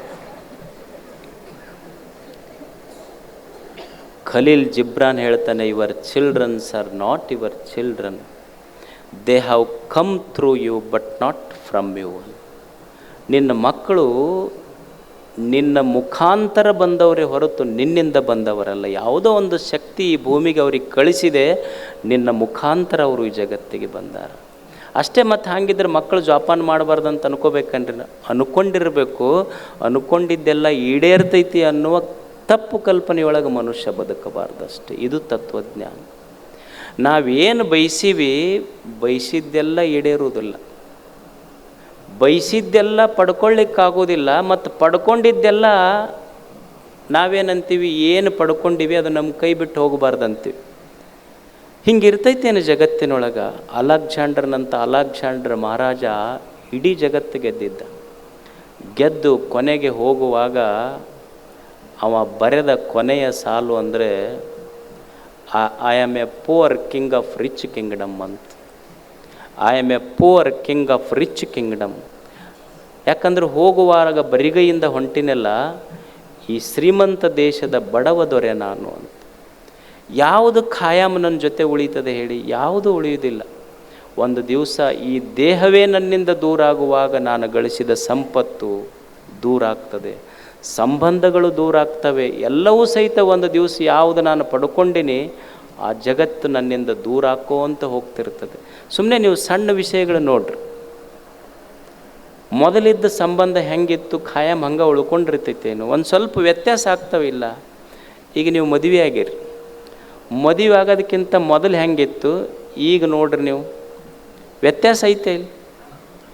ಮೊದಲು ಹೊಸದ್ರೊಳಗೆ ಏನು ಉತ್ಸಾಹ ಇತ್ತು ಆ ಉತ್ಸಾಹ ಉಳ್ದೈತೇನೆ ಈಗದು. ಮತ್ತು ಆ ಉತ್ಸಾಹ ಇದ್ದರೆ ಇಷ್ಟು ಮಂದಿ ಯಾಕೆ ಪ್ರವಚನಕ್ಕೆ ಬರ್ತಿದ್ರು? ಯಾಕೆ ಬಂದಿರ್ತಾರಂದ್ರೆ ಏನಾರ ಒಂದು ಈ ಸಮಸ್ಯೆಗೆ ಒಂದು ಟಿಪ್ಸ್ ಸಿಕ್ಕೈತೇನೆ ಇಲ್ಲಿ. ಏನು ಮದುವೆಗಿನ ಮುಂಚೆ ಹೆಂಡತಿ ಕೇಳದ್ಲು ಗಂಡಕ್ಕೆ, ಅಲ್ಲ ಎಂಗೇಜ್ಮೆಂಟ್ ಆದಮೇಲೆ ನನಗೆ ಗಾಡಿ ಮೇಲೆ ಕುಂದಿರಿಸ್ಕೊಂಡು ಪಾರ್ಕಿಗೆ ಕರ್ಕೊಂಡು ಹೋಗ್ತಿದ್ರಿ, ಹೋಟೆಲಿಗೆ ಕರ್ಕೊಂಡು ಹೋಗ್ತಿದ್ರಿ, ನನ್ನ ಬರ್ತ್ಡೇ ದಿವಸ ಗಿಫ್ಟ್ ತಂದು ಕೊಡ್ತಿದ್ರಿ, ಮದುವೆ ಆದಮೇಲೆ ಒಮ್ಮೆರೆ ಗಾಡಿ ಮೇಲೆ ಕರ್ಕೊಂಡು ಹೋಗೋದಿಲ್ಲ, ಬರ್ತ್ಡೇ ಗಿಫ್ಟ್ ಇಲ್ಲ, ಪಾರ್ಕಿಗೆ ಕರ್ಕೊಂಡು ಹೋಗೋದಿಲ್ಲ, ಏನೂ ಮಾಡೋದಿಲ್ಲಲ್ಲ ಅಂತ. ಅವಾಗ ಅವ ಗಂಡಂದ ಹುಚ್ಚಿ, ಪ್ರಚಾರ ಎಲೆಕ್ಷನ್ಕಿನ್ನ ಮೊದಲು ಇರ್ತೈತಿ, ಎಲೆಕ್ಷನ್ ಆದಮೇಲೆ ಪ್ರಚಾರ ಇರೋದಿಲ್ಲ. ಎಲೆಕ್ಷನ್ ಖತಮ್, ಪ್ರಚಾರ ಖತಮ್, ಮೊದಲಷ್ಟೇ ಇರೋದು. ಅಂದರೆ ಸಂಬಂಧಗಳು ಹಂಗೆ ಉಳ್ದಾವೇನು ಹೇಳಿ? ಅಂದರೆ ಯಾವುದನ್ನು ನಾ ಈ ಜಗತ್ತಿನಿಂದ ಪಡ್ಕೊಂಡಿನಿ ಅದು ಒಂದು ದಿವಸ ದೂರ ಸರ್ಕೋಂತ ಹೋಗ್ತೈತೆ. ಸಂಬಂಧಗಳು ದೂರ ಸರಿತಾವ, ಪದವಿ ಪ್ರಶಸ್ತಿಗಳು ದೂರ ಸರಿತಾವ, ಗೌರವಗಳು ದೂರ ಸರಿತಾವ. ಒಮ್ಮೆ ಜನ ಮೆರೆಸ್ಯಾರ, ಒಮ್ಮೆ ಹೊಗಳ್ಯಾರ, ಒಮ್ಮೆ ಬೈತಾರ. ಇದು ಜಗತ್ತಿನ ನಿಯಮ ಅಷ್ಟೇ. ಎಲ್ಲವೂ ಎಲ್ಲ ಕಾಲಕ್ಕೆ ಹಾಗೆ ಇರ್ತೈತೆ ಅಂತಿಲ್ಲ. ಅದಕ್ಕೆ ಮನುಷ್ಯ ತಿಳ್ಕೋಬೇಕಾದದ್ದು ಏನು ಈ ಜಗತ್ತಿನಲ್ಲಿ ಅಂದ್ರೆ, ಬಯಸಿದ್ದೆಲ್ಲ ಸಿಗುವುದಿಲ್ಲ, ಸಿಕ್ಕಿದ್ದೆಲ್ಲ ನನ್ನ ಜೊತೆ ಖಾಯಂ ಇರೋದಿಲ್ಲ. ಬೆಳಿಗ್ಗೆ ಎದ್ದು ಕೂಡಲೇ ಏನು ಹೇಳ್ಯಾರ ಸ್ವಾಮಿಗಳು ಅಂದ್ರೆ ಇದನ್ನು ನೆನಪು ಮಾಡ್ಕೋತ ಹೋಗೋದು ಅಷ್ಟೆ, ಅನ್ಕೊಂತ ಹೋಗೋದು. ಬಯಸಿದ್ದೆಲ್ಲ ಸಿಗೋದಿಲ್ಲ, ಸಿಕ್ಕಿದ್ದೆಲ್ಲ ಖಾಯಂ ಜೊತೆಗಿರೋದಿಲ್ಲ. ಇದು ಒಂದು ಉಳಿದಿದ್ದು ಆ ಮಂತ್ರ ಈ ಮಂತ್ರ ಏನೂ ಬೇಕಾಗಿಲ್ಲ. ಇದು ಒಂದೇ ಮಹಾಮಂತ್ರ ನೆನಪಿಟ್ಟರೆ ಜೀವನ ಧನ್ಯ ಆಗ್ತೈತಿ. ಇದೇ ತತ್ವಜ್ಞಾನ ಅಷ್ಟೇ. ತತ್ವಜ್ಞಾನ ಅಂದರೆ ಇದನ್ನು ತಿಳ್ಕೊಳ್ಳೋದು. ಹಂಗಂತ ತಿಳ್ಕೊಂಡು ಎಲ್ಲ ಬಿಟ್ಟು ಹೋಗ್ಬೇಕಂತಲ್ಲ, ಹೊರಗೆಲ್ಲ ಮಾಡ್ತಿರ್ಬೇಕು, ಆದರೆ ತಲೆಯಾಗ ಗೊತ್ತಿರಬೇಕು ಇದು ಇಷ್ಟ ಅಂತ ಗೊತ್ತಿರ್ಬೇಕಷ್ಟೆ. ತಲೆಯೊಳಗಿರ್ಬೇಕು. ಪ್ರಪಂಚ ಹೊರಗೆ ಮಾಡ್ತಿರ್ಬೇಕು, ಪರಮಾರ್ಥ ಹೊರಗೆಲ್ಲ ಇರಬೇಕು, ಹೊರಗೆಲ್ಲ ವಸ್ತುಗಳ ಬಳಕಿರಬೇಕು, ಒಳಗೆ ಶಿವನ ಬೆಳಕಿರಬೇಕು. ಇದು ತತ್ವಜ್ಞಾನ, ಇದು ಜೀವಂತಿಕೆಯ ಲಕ್ಷಣ ಅಷ್ಟೇ. ಇದನ್ನೇ ಕಲಿಯುವುದು ಮನುಷ್ಯ. ಅದಕ್ಕೆ ಎಷ್ಟು ಚಂದ ತತ್ವಜ್ಞಾನ ನಮ್ಮಲ್ಲಿ ಮಾಡಿದ್ರು. ಏನಿದೆಯೋ ಅದರಲ್ಲಿ ಸಂತೋಷ ಪಡಬೇಕಲ್ಲ ಮನುಷ್ಯ. ನೀವೆಲ್ಲ ಹೆಲನ್ ಕಿಲ್ಲರ್ ಬಗ್ಗೆ ಕೇಳಿರ್ಬೇಕು. ಹೆಲನ್ ಕಿಲ್ಲರ್ 19 ತಿಂಗಳಿದ್ದಾಗ ಆ ಹುಡುಗಿ ಕಣ್ಣು ಹೊತ್ತು. ಯಾರೋ ಒಬ್ಬರು ಗುರುಗಳು ಆಕೆಗೆ ಸುಮ್ಮನೆ ಒಂದು ಸ್ಪರ್ಶದಿಂದ ನೀರು ಕೈ ಮೇಲೆ ಬಿದ್ದರೆ ಓ ದಿಸ್ ಈಸ್ ವಾಟರ್, ಹಿಂಗೆ ಸ್ಪರ್ಶದಿಂದ ಆಕೆಗೆ ಜ್ಞಾನ ಮಾಡಿಸಿದ್ರು. ಆಶ್ಚರ್ಯ ಅಂದ್ರೆ ಆಕೆಯೊಬ್ಬ ಶ್ರೇಷ್ಠ ಬರಹಗಾರ್ತಿ ಆದ್ಲು, ಶ್ರೇಷ್ಠ ಚಿಂತಕಿ ಆದ್ಲು, ಬಹಳ ಒಬ್ಬ ವಿಶ್ವಪ್ರೇಮಿ ಆದ್ಲು ಹೆಲನ್ ಕಿಲ್ಲರ್. ಆಕೆ ದೇವರಿಗೆ ಪ್ರಾರ್ಥನೆ ಮಾಡ್ತಾಳೆ, ಬಹಳ ಸುಂದರವಾದ ಪ್ರಾರ್ಥನೆ. ಭಗವಂತನೇ, ಈ ಜಗತ್ತೇನಾಗಿದೆ, ನನಗೆ ಕುರುಡಾಗಿದೆ, ಇದು ಜಗತ್ತು ಕಾಣಂಗಿಲ್ಲ ನನಗೆ ಜಗತ್ತು. ನಾನು ನಿನಗೇನು ಪ್ರಾರ್ಥನೆ ಮಾಡ್ತೀನಿ ಅಂದ್ರೆ ನನಗೆ 3 ದಿವಸ ಕಣ್ಣು ಕೊಡು ನೀನು ಅಂತ. ಒಂದು ಕಣ್ಣಿಲ್ಲದ ಹುಡುಗಿ ದೇವನನ್ನು ಪ್ರಾರ್ಥನೆ ಮಾಡ್ತಾಳೆ, ಭಗವಂತ ನನಗೆ 3 ದಿವಸ ಕಣ್ಣು ಕೊಡು ನೀನು. 3 ದಿವಸ ಕಣ್ಣು ಕೊಡ್ತೀಯಲ್ಲ, 3 ದಿವಸದೊಳಗೆ ನಾನು 1ನೇ ದಿವಸ ಅಕಸ್ಮಾತ್ ನೀನು ನನಗೆ 3 ದಿವಸ ಕಣ್ಣು ಕೊಟ್ರೆ 1ನೇ ದಿವಸ ಏನು ಕೇಳ್ತೀನಿ ಭಗವಂತನೇ ಅಂದ್ರೆ, ನನಗೆ ಯಾರು ಜನ್ಮ ಕೊಟ್ಟರಲ್ಲ, ಜನ್ಮ ಕೊಟ್ಟ ತಂದೆ ತಾಯಿಗಳು ನನಗೆ ಈ ಜಗತ್ತಿಗೆ ಕರ್ಕೊಂಬಂದು ಈ ಸುಂದರವಾದ ಜಗತ್ತನ್ನು ತೋರಿಸಿದ್ರಲ್ಲ, ನನಗೆ ಜನ್ಮ ಕೊಟ್ಟ ತಂದೆ ತಾಯಿಗಳನ್ನು ಕಣ್ಣು ತುಂಬ ನೋಡಿ ಸಂತೋಷ ಪಡ್ತೀನಿ 1ನೇ ದಿವಸ. ಮತ್ತು 2ನೇ ದಿವಸ ಕಣ್ಣು ಇರ್ತೈತಲ್ಲ, 2ನೇ ದಿವಸ ಏನು ಮಾಡ್ತೀನಿ ಅಂದರೆ, ಯಾರು ನನಗೆ ಅಕ್ಷರ ಕಲಿಸಿ ಈ ಜಗತ್ತಿನೊಳಗೊಂದು ಬೆಳಕೈತೆ ಅಂತ ತೋರಿಸಿದ್ರಲ್ಲ, ಆ ಗುರುಗಳನ್ನು ಆಚಾರ್ಯರನ್ನು ಕಣ್ಣು ತುಂಬ ನೋಡ್ಕೊತೀನಿ. ಮತ್ತು 3ನೇ ದಿವಸ ಏನು ನೋಡ್ತೀನಿ ಅಂದರೆ, ಭಗವಂತನೇ ಈ ಜಗತ್ತನ್ನು ನೋಡ್ತೀನಿ ಅಷ್ಟೇ ಅಲ್ಲ, ಸೂರ್ಯನ ಬೆಳಕಿನೊಳಗೆ ಈ ಜಗತ್ತನ್ನು ನೋಡಿ ನನ್ನ ಕಣ್ಣಿಗೆ ಒಂದು ಸತ್ಯ ಹೇಳ್ತೀನಿ. ಏನಂದ್ರೆ, ಇವತ್ತೊಂದೇ ದಿವಸ ನಿನಗೆ ಬೆಳಕು ಕಾಣೋದು, ನಾಳೆ ಮತ್ತೆ ಈ ಜಗತ್ತು ನಿನಗೆ ಕತ್ತಲೆ ಎನ್ನುವ ಸತ್ಯ ಹೇಳಿ ಕಣ್ಣು ಮುಸ್ತೀನಿ ಅಂತ ಹೆಲನ್ ಕೆಲ್ಲರ್ ಹೇಳ್ತಾಳೆ. ಅಂದರೆ ಜಗತ್ತು, ಈ ಜಗತ್ತಿನ ವಾಸ್ತವಿಕ ಸತ್ಯವನ್ನು ನಾವು ಅರ್ಥ ಮಾಡ್ಕೋಬೇಕು. ಮನುಷ್ಯ ಸಂತೋಷವಾಗಿರಬೇಕಾದ್ರೆ ಇಷ್ಟು ಜ್ಞಾನ ಬೇಕಾಗ್ತದೆ ಮನುಷ್ಯನಿಗೆ. ಬರದಿಹುದರೆಣಿಕೆಯಲ್ಲಿ ಬಂದಿಹುದ ಮರೆಯದಿರು. ಎಷ್ಟು ಚಂದ ಮನುಷ್ಯನಿಗೆ ಬೋಧನ ಮಾಡಿದ್ರವರು. ಬರದಿಹುದರೆಣಿಕೆಯಲ್ಲಿ ಬಂದಿಹುದ ಮರೆಯದಿರು, ಗುರುತಿಸು ಒಳಿತಿರುವುದನ್ನು ಕೇಡುಗಳ ನಡುವೆ, ಇರುವ ಭಾಗ್ಯವ ನೆನೆದು ಬಾರೆನೆಂಬುದು ಬಿಡು, ಹರುಷಕ್ಕಿದು ದಾರಿ ಮಂಕುತಿಮ್ಮ. ಸಂತೋಷವಾಗಿರ್ಬೇಕಂದ್ರೆ ಏನು ಬೇಕು ಮನುಷ್ಯನಿಗೆ? ನಾವು ಸಂತರು ಸಂತರು ಸಂತರು ಅಂತ ಕರಿತೀವಲ್ಲಿ, ಯಾರಿಗೆ ಸಂತರು ಅನ್ನಬೇಕು? ಸಂತರು ಅಂದರೆ ಎಲ್ಲೋ ಗುಡ್ಡದಲ್ಲಿ ಗವಿಯಲ್ಲಿ ಊಟ ಎಲ್ಲ ಬಿಟ್ಟಿರೋರು ಸಂತರಲ್ಲ. ಸಂತುಷ್ಟ ಸತತಂ ಯೋಗಿನ.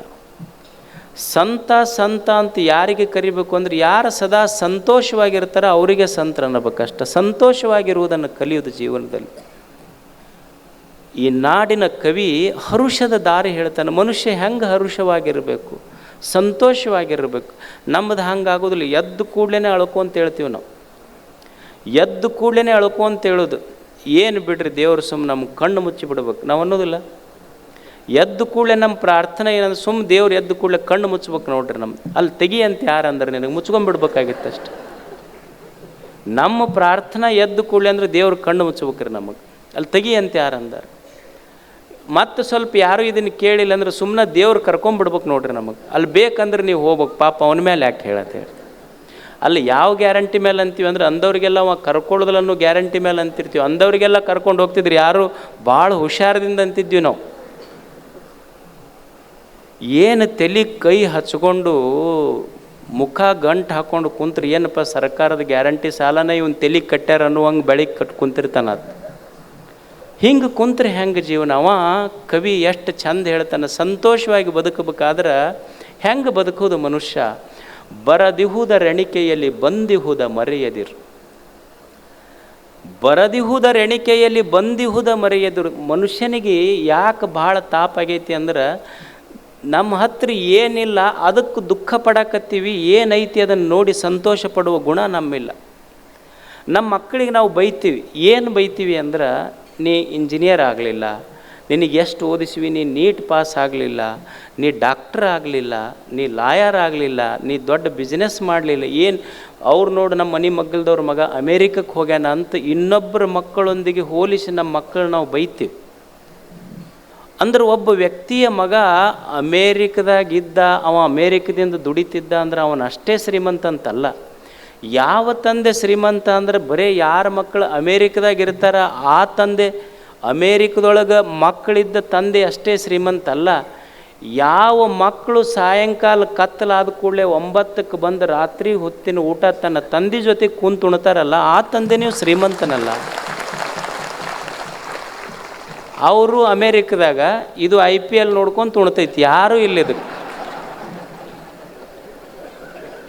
IPL ಮುಗೀತಂದ್ರೆ ಏನು ಮಾಡ್ಬೇಕಂತ ಗೊತ್ತಿಲ್ಲ ಇದಕ್ಕೆ. ಮತ್ತೆ ಯಾರು ಶ್ರೀಮಂತ?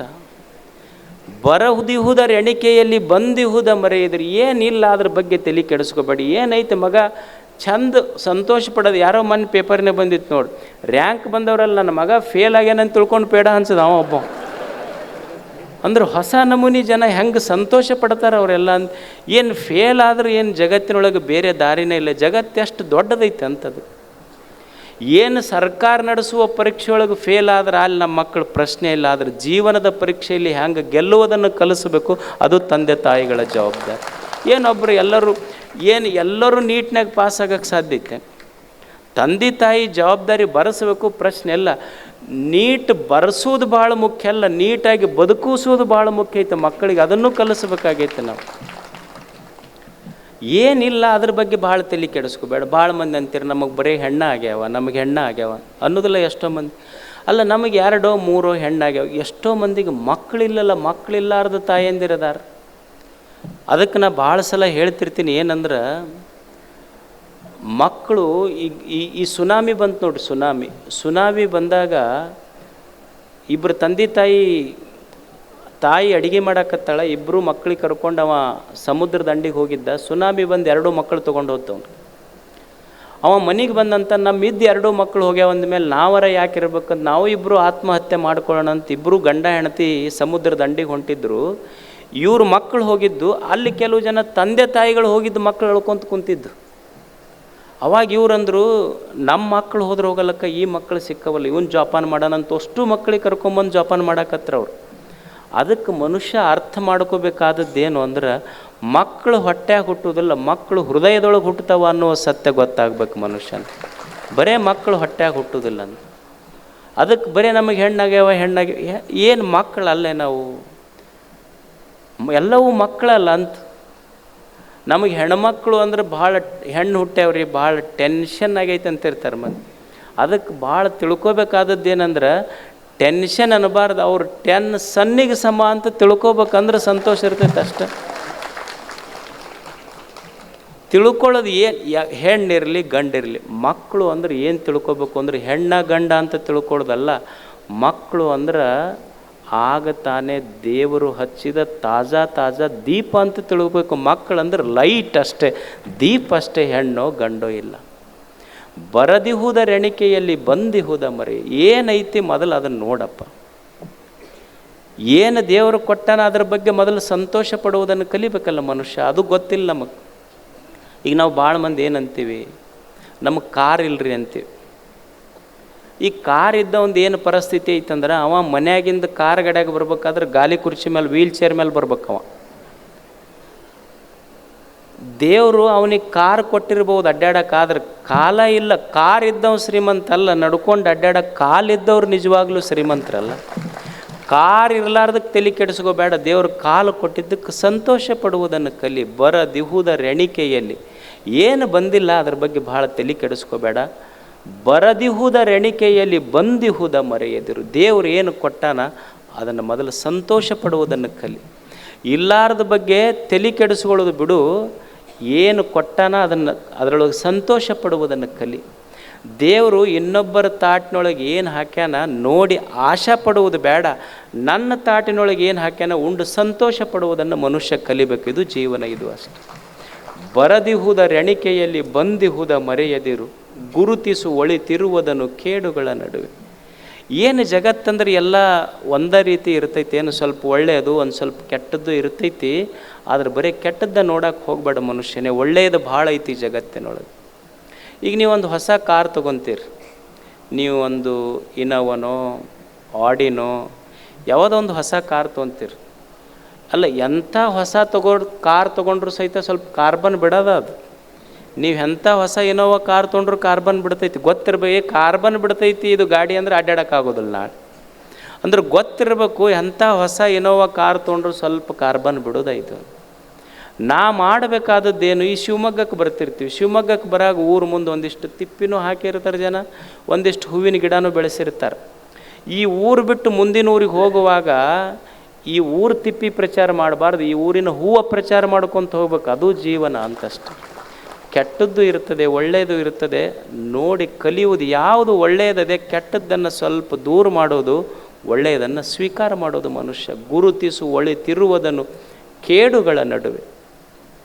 ಒಂದಿಷ್ಟು ಕೆಟ್ಟದ್ದು ಇರ್ತದೆ, ಕೆಟ್ಟದ್ದು ದೂರ ಸರಿಸೋದು, ಒಳ್ಳೆಯದನ್ನು ತೆಗೆದುಕೊಳ್ಳೋದು. ಈಗ ಮಾವಿನ ಹಣ್ಣು ತಿಂತೀರಿ ನೀವು, ಅಷ್ಟು ಕೂಡೇ ತಿಂತೀರೇನು? ಇಲ್ಲ. ಏನು ಮಾಡ್ತೀರಿ? ಗೊಟ್ಟ ಏನಂತೀರಿ ಅದಕ್ಕೆ? ಗೊಟ್ಟ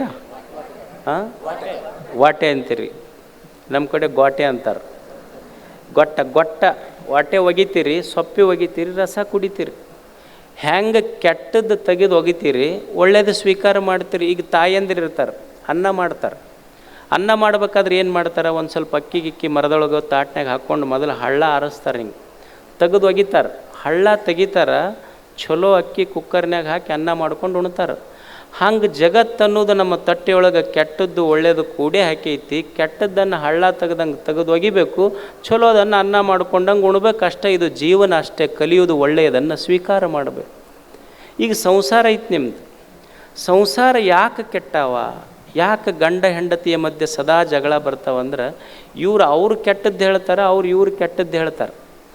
ಕೆಟ್ಟದ್ದು ಹೇಳಿದ್ದಕ್ಕೂ ಸಮಸ್ಯೆ ಆಗೈತೆ. ಅವರಲ್ಲಿರುವುದ ಒಳ್ಳೆಯ ಗುಣ, ಪತಿಯಲ್ಲಿರುವ ಒಳ್ಳೆಯ ಗುಣಗಳನ್ನು ಸತಿ ಗೌರವಿಸುವುದನ್ನು, ಸತಿಯಲ್ಲಿರುವ ಒಳ್ಳೆಯ ಗುಣವನ್ನು ಪತಿ ಗೌರವಿಸುವುದನ್ನು ಎಂದು ಕಲಿತಾರ ಅಂಥ ಮನೆಯೊಳಗೆ ಸಾಮ್ರಾಜ್ಯ, ಅದು ಜಗಳವೇ ಬರೋದಿಲ್ಲ, ಅದು ಅನುಭವ ಮಂಟಪ ಆಗಿ ಉಳಿತೈತೆ ಅಷ್ಟೇ. ಅದು ಗೌರವಿಸುವುದಷ್ಟೇ.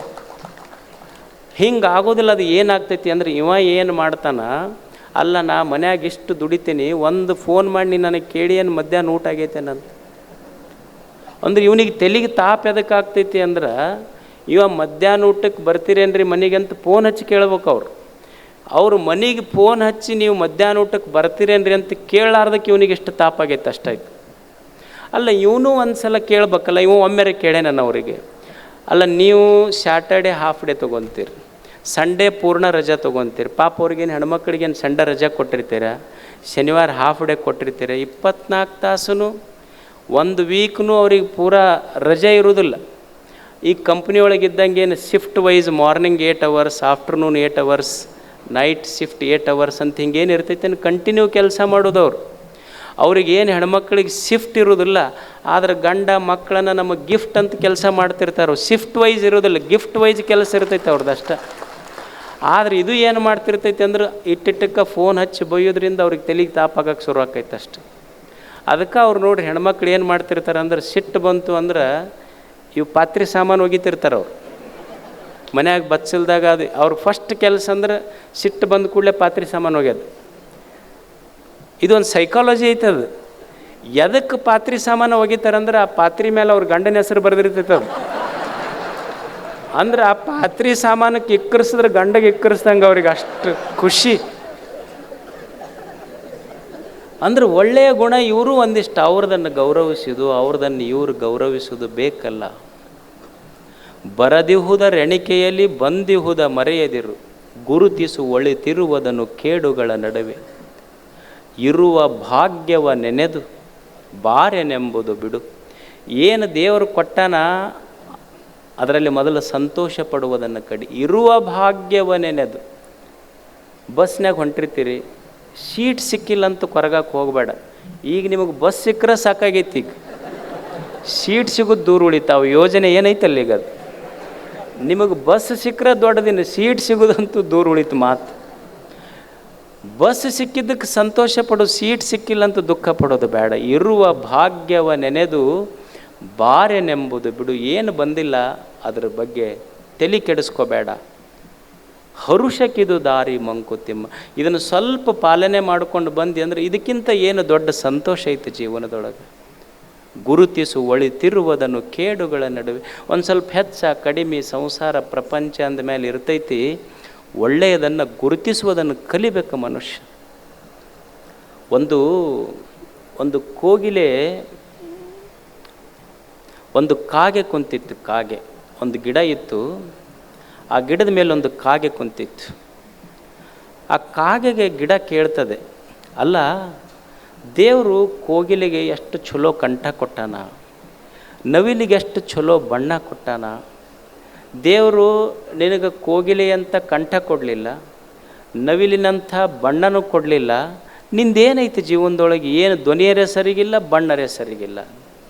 ಅವಾಗ ಕಾಗೆ ಹೇಳ್ತು, ಅಲ್ಲ I don't have any problem, ನಿನಗ್ಯಾಕೆ ಸಮಸ್ಯೆ? ನನಗೆ ಸಮಸ್ಯೆ ಇಲ್ಲ ಅಂದಮೇಲೆ ನಿನಗ್ಯಾಕೆ ಸಮಸ್ಯೆ? ನಮ್ಮದೇನು ಅಂದ್ರೆ ಯಾರು ಸಮಸ್ಯೆ ಇರಲಿಲ್ಲ ಅಂದರೆ ಸಮಸ್ಯೆ ಮಾಡಿಡೋರು ನಾವೆಲ್ಲ. ಅದು ಕಾಗೆಂತೂ ಇದು ನಾನು ಚಿಂತೆ ಮಾಡ್ಬೇಕು, ನೀ ಯಾಕ ಅಂತ. ಅಲ್ಲಲ್ಲ, ನಿಂದು ನೋಡಿ ನನಗೆ ಸ್ವಲ್ಪ ಕನಿಕರ ಬರಕತ್ತೈತೆ. ಅಲ್ಲಿ ದೇವರು ನಿನಗೆ ನವಿಲಿನಂಥ ಬಣ್ಣ ಕೊಡಲಿಲ್ಲ, ಕೋಗಿಲೆಯಂಥ ಕಂಠ ಕೊಡಲಿಲ್ಲ, ಅದಕ್ಕೆ ಏನೂ ಇಲ್ಲಲ್ಲ ನಿನ್ನ ಬಲ್ಲಿ, ನಿನ್ನ ಹತ್ರ ಏನೂ ಇಲ್ಲಲ್ಲ. ಅದು ಕಾಗೆಂತೂ ದೇವ್ರು ನನಗೆ ನವಿಲಿನ ಬಣ್ಣ ಕೊಟ್ಟಿಲ್ಲ, ಕೋಗಿಲೆಯ ಕಂಠ ಕೊಟ್ಟಿಲ್ಲ, ಆದರೂ ನಾ ಭಾರಿ ಮಸ್ತ್ ಅದೀನಿ ಅಂತದು. ಅದು ಗಿಡ ಕೇಳ್ತ, ಅಲ್ಲ ಏನೂ ಇರದೇ ಇದ್ದರೂ ನೀ ಹೆಂಗೆ ಮಸ್ತ್ ಅದಿ ಅಂತ. ಅವಾಗ ಕಾಗೆ ಹೇಳಿತ್ತು, ನಾ ಯಾಕೆ ಸಂತೋಷ ಮಸ್ತ್ ಮಜಾದಾಗದೀನಿ ಅಂದ್ರೆ ನನಗೆ ಚಲೋ ಬಣ್ಣ ಕೊಟ್ಟಿಲ್ಲ ಅಂತ ತಲೆ ಕೆಡಿಸ್ಕೊಂಡಿಲ್ಲ, ನನಗೆ ಚಲೋ ಕಂಠ ಕೊಟ್ಟಿಲ್ಲ ಅಂತ ತಲೆ ಕೆಡಿಸ್ಕೊಂಡಿಲ್ಲ. ಆದರೆ ದೇವ್ರು ಏನು ಕೊಟ್ಟಾನ ಅಂದ್ರೆ ನವಿಲಿನ ಚಿತ್ರ ವಿಚಿತ್ರ ಬಣ್ಣವನ್ನು ನೋಡಿ ಕೋಗಿಲೆಯ ಕಂಠವನ್ನು ಕೇಳಿ ಆನಂದಿಸುವ ಅದ್ಭುತ ಹೃದಯ ಕೊಟ್ಟಾನ. ಇದಕ್ಕಿಂತ ಏನು ಬೇಕು ನಮಗಂತ? ಏನು ದೇವರು ಕೊಟ್ಟಾನ ಅದನ್ನು ಆನಂದಿಸುವಂಥ ಅದ್ಭುತ ಹೃದಯ ಇತ್ತು ಅಂದ್ರೆ ಅದು ಸಂತೋಷಕ್ಕೆ ದಾರಿ ಮನುಷ್ಯನಿಗೆ. ಅದಕ್ಕೆ ಮೊದಲು ಕಲಿಯುವುದು ಸಂತೋಷಕ್ಕೆ ದಾರಿ.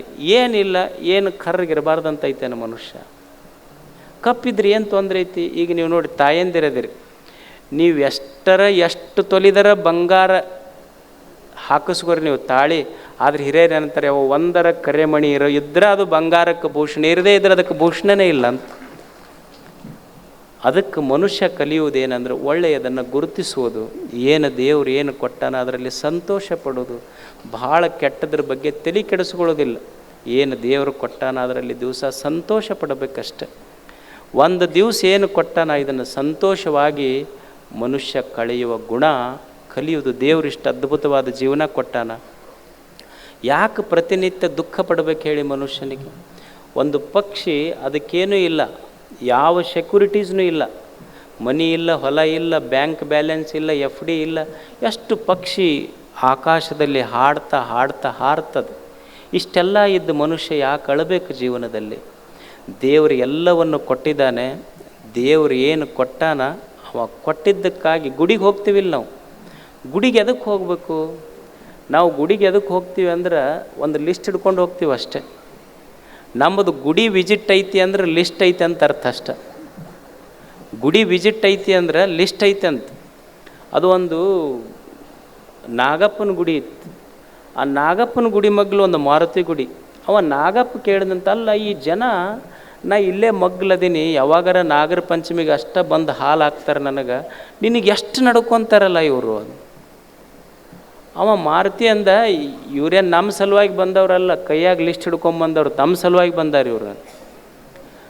ಅವಾಗ ಅವ ನಾಗಪ್ಪ ಅಂದ, ಹೌದು ನಿನ್ನ ಕಡೆ ಬಂದಾರ ಲಿಸ್ಟ್ ತೊಗೊಂಡು ಅಂತಿರ್ತಾರಲ್ಲ, ಏನು ಬರ್ದಾರ ಲಿಸ್ಟ್ನಾಗರ? ಅವು ಏನು ಅದ ರಗಳಿ ಬರ್ಕೊಂಡು ಬಂದಿರ್ತಾವೆ, ಅದಕ್ಕೆ ಅವ್ರ ಕಡೆ ನೋಡೋಕೆ ಹೋಗೋದಿಲ್ಲ, ನಾ ಈ ಕಡೆ ಮುಖ ಮಾಡ್ಕೊಂಡು ನಿಂತಿರ್ತೀನಂತ. ಯಾವ ಮಾರ್ತೀರ ನಿಮ್ಮ ಕಡೆ ಹೋದಾಗ ಮುಖ ಮಾಡ್ಯಾನ ನಾವು? ನೀವು ಹೋದಾಗ ಈ ಕಡೆ ಮುಖ ಅಂದ್ರೆ ಇವ್ರು ರಗಳಿ ತೊಗೊಂಬಂದಿರ್ತಾರಂತ ಅವನಿಗೆ ಗೊತ್ತಷ್ಟು. ಅದಕ್ಕೊಂದು ಗುಡಿಗೆ ಹೋಗೋದು ಏನಾರ ಕೇಳಕ್ಕಲ್ಲ. ಇಷ್ಟೆಲ್ಲ ನೀ ಕೊಟ್ಟಿಯಲ್ಲ ಭಗವಂತನೇ, ಎಷ್ಟೋ ಜನರಿಗೆ ಕಣ್ಣಿಲ್ಲ, ನನಗೆ ಕಣ್ಣು ಕೊಟ್ಟು, ಎಷ್ಟೋ ಜನರಿಗೆ ಕಾಲಿಲ್ಲ, ಕಾಲು ಕೊಟ್ಟು, ಎಷ್ಟೋ ಮಂದಿ ಗುಡಿಸಿಲ್ಲೊಳಗೆ ಬದುಕ್ತಾರೆ, ನನಗೊಂದು ಚಲೋ ಮನೆ ಕೊಟ್ಟು, ಎಷ್ಟೋ ಮಂದಿ ಭಿಕ್ಷಾ ಬೇಡಿ ಬದುಕ್ತಾರೆ, ನಾನು ಕುಂತಲ್ಲ ಡೈನಿಂಗ್ ಟೇಬಲಿಗೆ ಪ್ರತಿನಿತ್ಯ ಪ್ರಸಾದ ಬಂದು ಬೀಳ್ತೈತಿ.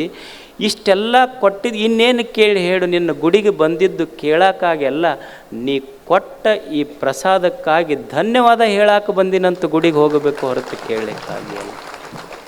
ಭಗವಂತ ಕೊಟ್ಟಿದ್ದಕ್ಕಾಗಿ ಒಂದು ಧನ್ಯವಾದ ಹೇಳುವುದಷ್ಟೇ. ಬಂದು ಆರಾಮ 4 ದಿವಸ ಇದ್ದು ಚಂದ ಜಾತ್ರೆ ಮಾಡಿ ಹೋಗೋದಷ್ಟೇ. ಆರಾಮಿರೋದಿಲ್ಲ, ಏನೈತೆ ಹೇಳಿ ಜೀವನದೊಳಗೆ? ಏನು ಖಾಯಾಮಂತೂ ಇರಾಕೆ ಬಂದಿಲ್ಲ. ಏನು ಒಂದಿಷ್ಟು ದಿವಸ ಬಂದೀವಿ, ಸಂತೋಷವಾಗಿದ್ದು ನಾವು ಸಂತೋಷವಾಗಿರಬೇಕು, ನಮ್ಮ ಜೊತೆಗಿದ್ದವರು ಸಂತೋಷವಾಗಿರಬೇಕು. ಸಂತೋಷವಾಗಿ ಒಂದು ದಿವಸ ಯಾತ್ರೆ ಮುಗಿಸೋದು ಜೀವನದ್ದು. ಈ ಜಗತ್ತು ಇದೊಂಥರ ಪಿಕ್ನಿಕ್ ಸ್ಪಾಟ್ ಇದ್ದಂಗಿದೆ. ಏನು ಪಿಕ್ನಿಕ್ ಸ್ಪಾಟ್?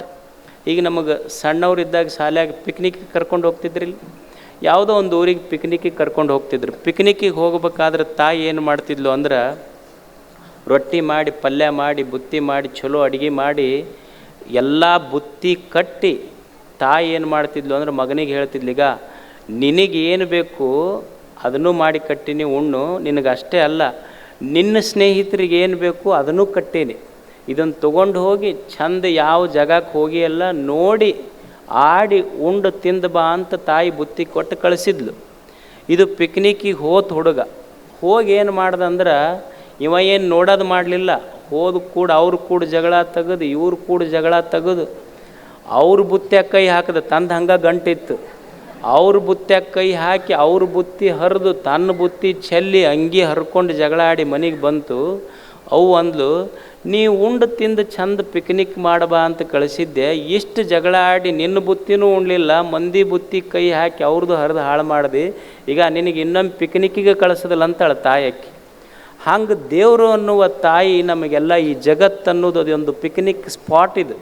ಇಲ್ಲಿ ಪಿಕ್ನಿಕ್ಕಿಗೆ ಕಳಿಸಾಳಕ್ಕೆ ನಮಗೇನು ಬೇಕು ಎಲ್ಲ ನಮ್ಮ ಉಡಿಯೊಳಗಿಟ್ಟು ದೇವ ಅನ್ನುವಂಥ ತಾಯಿ ಕಳಿಸಾಳ. ನಾವು ಸಂತೋಷವಾಗಿ ಉಂಡು ತಿಂದು ಇನ್ನೊಬ್ಬರಿಗೆ ಉಂಡು ತಿಂದು ಸಂತೋಷವಾಗಿ ಇರಾಕೆ ಬಿಟ್ಟು ಚಂದ ಹೋದ್ವಿ. ಮತ್ತು ಇನ್ನೊಮ್ಮೆ ಪಿಕ್ನಿಕ್ಕಿಗೆ ಕಳಿಸ್ತಾರೆ.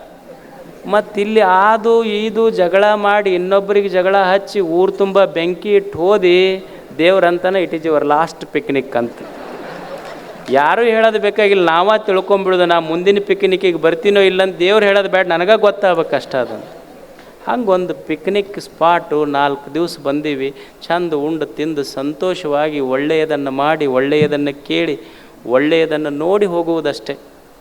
ಇದು ನಿಮ್ಮದೊಂದು ಶ್ರೀಗಂಧದ ಸಂಸ್ಥೆ, ಹೆಸರು ಅಷ್ಟೇ ಚಂದ ಮತ್ತು ನಿಮ್ಮ ಊರಿನ ಹೆಸರು ಅಷ್ಟೇ ಚಂದ. ಅವ್ರು ಹೇಳಿದ್ರಲ್ಲ ಅಜ್ಜವರು 3 ವರ್ಷ ಕಾಯಿಸಿದ್ರು ನಮಗೆ ಶಿವಮೊಗ್ಗಕ್ಕೆ ಬರಾಕಂತ. ಮತ್ತು ನಿಮ್ಮಂಥ ಒಳ್ಳೆಯ ಜನರಿರುವ ಊರಿಗೆ ಬರಾಕೂ ಪುಣ್ಯ ಬೇಕಾಗ್ತೈತೆ ಒಮ್ಮೆ ಜಲ್ದಿ ಬರಬೇಕಾದ್ರೆ.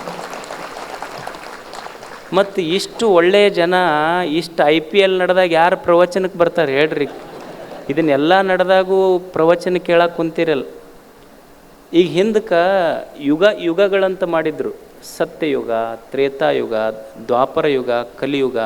ಈಗ ಯಾವ್ದೈತಿದು ಕಲಿಯುಗ ಅಂತೀವಿ ನಾವು.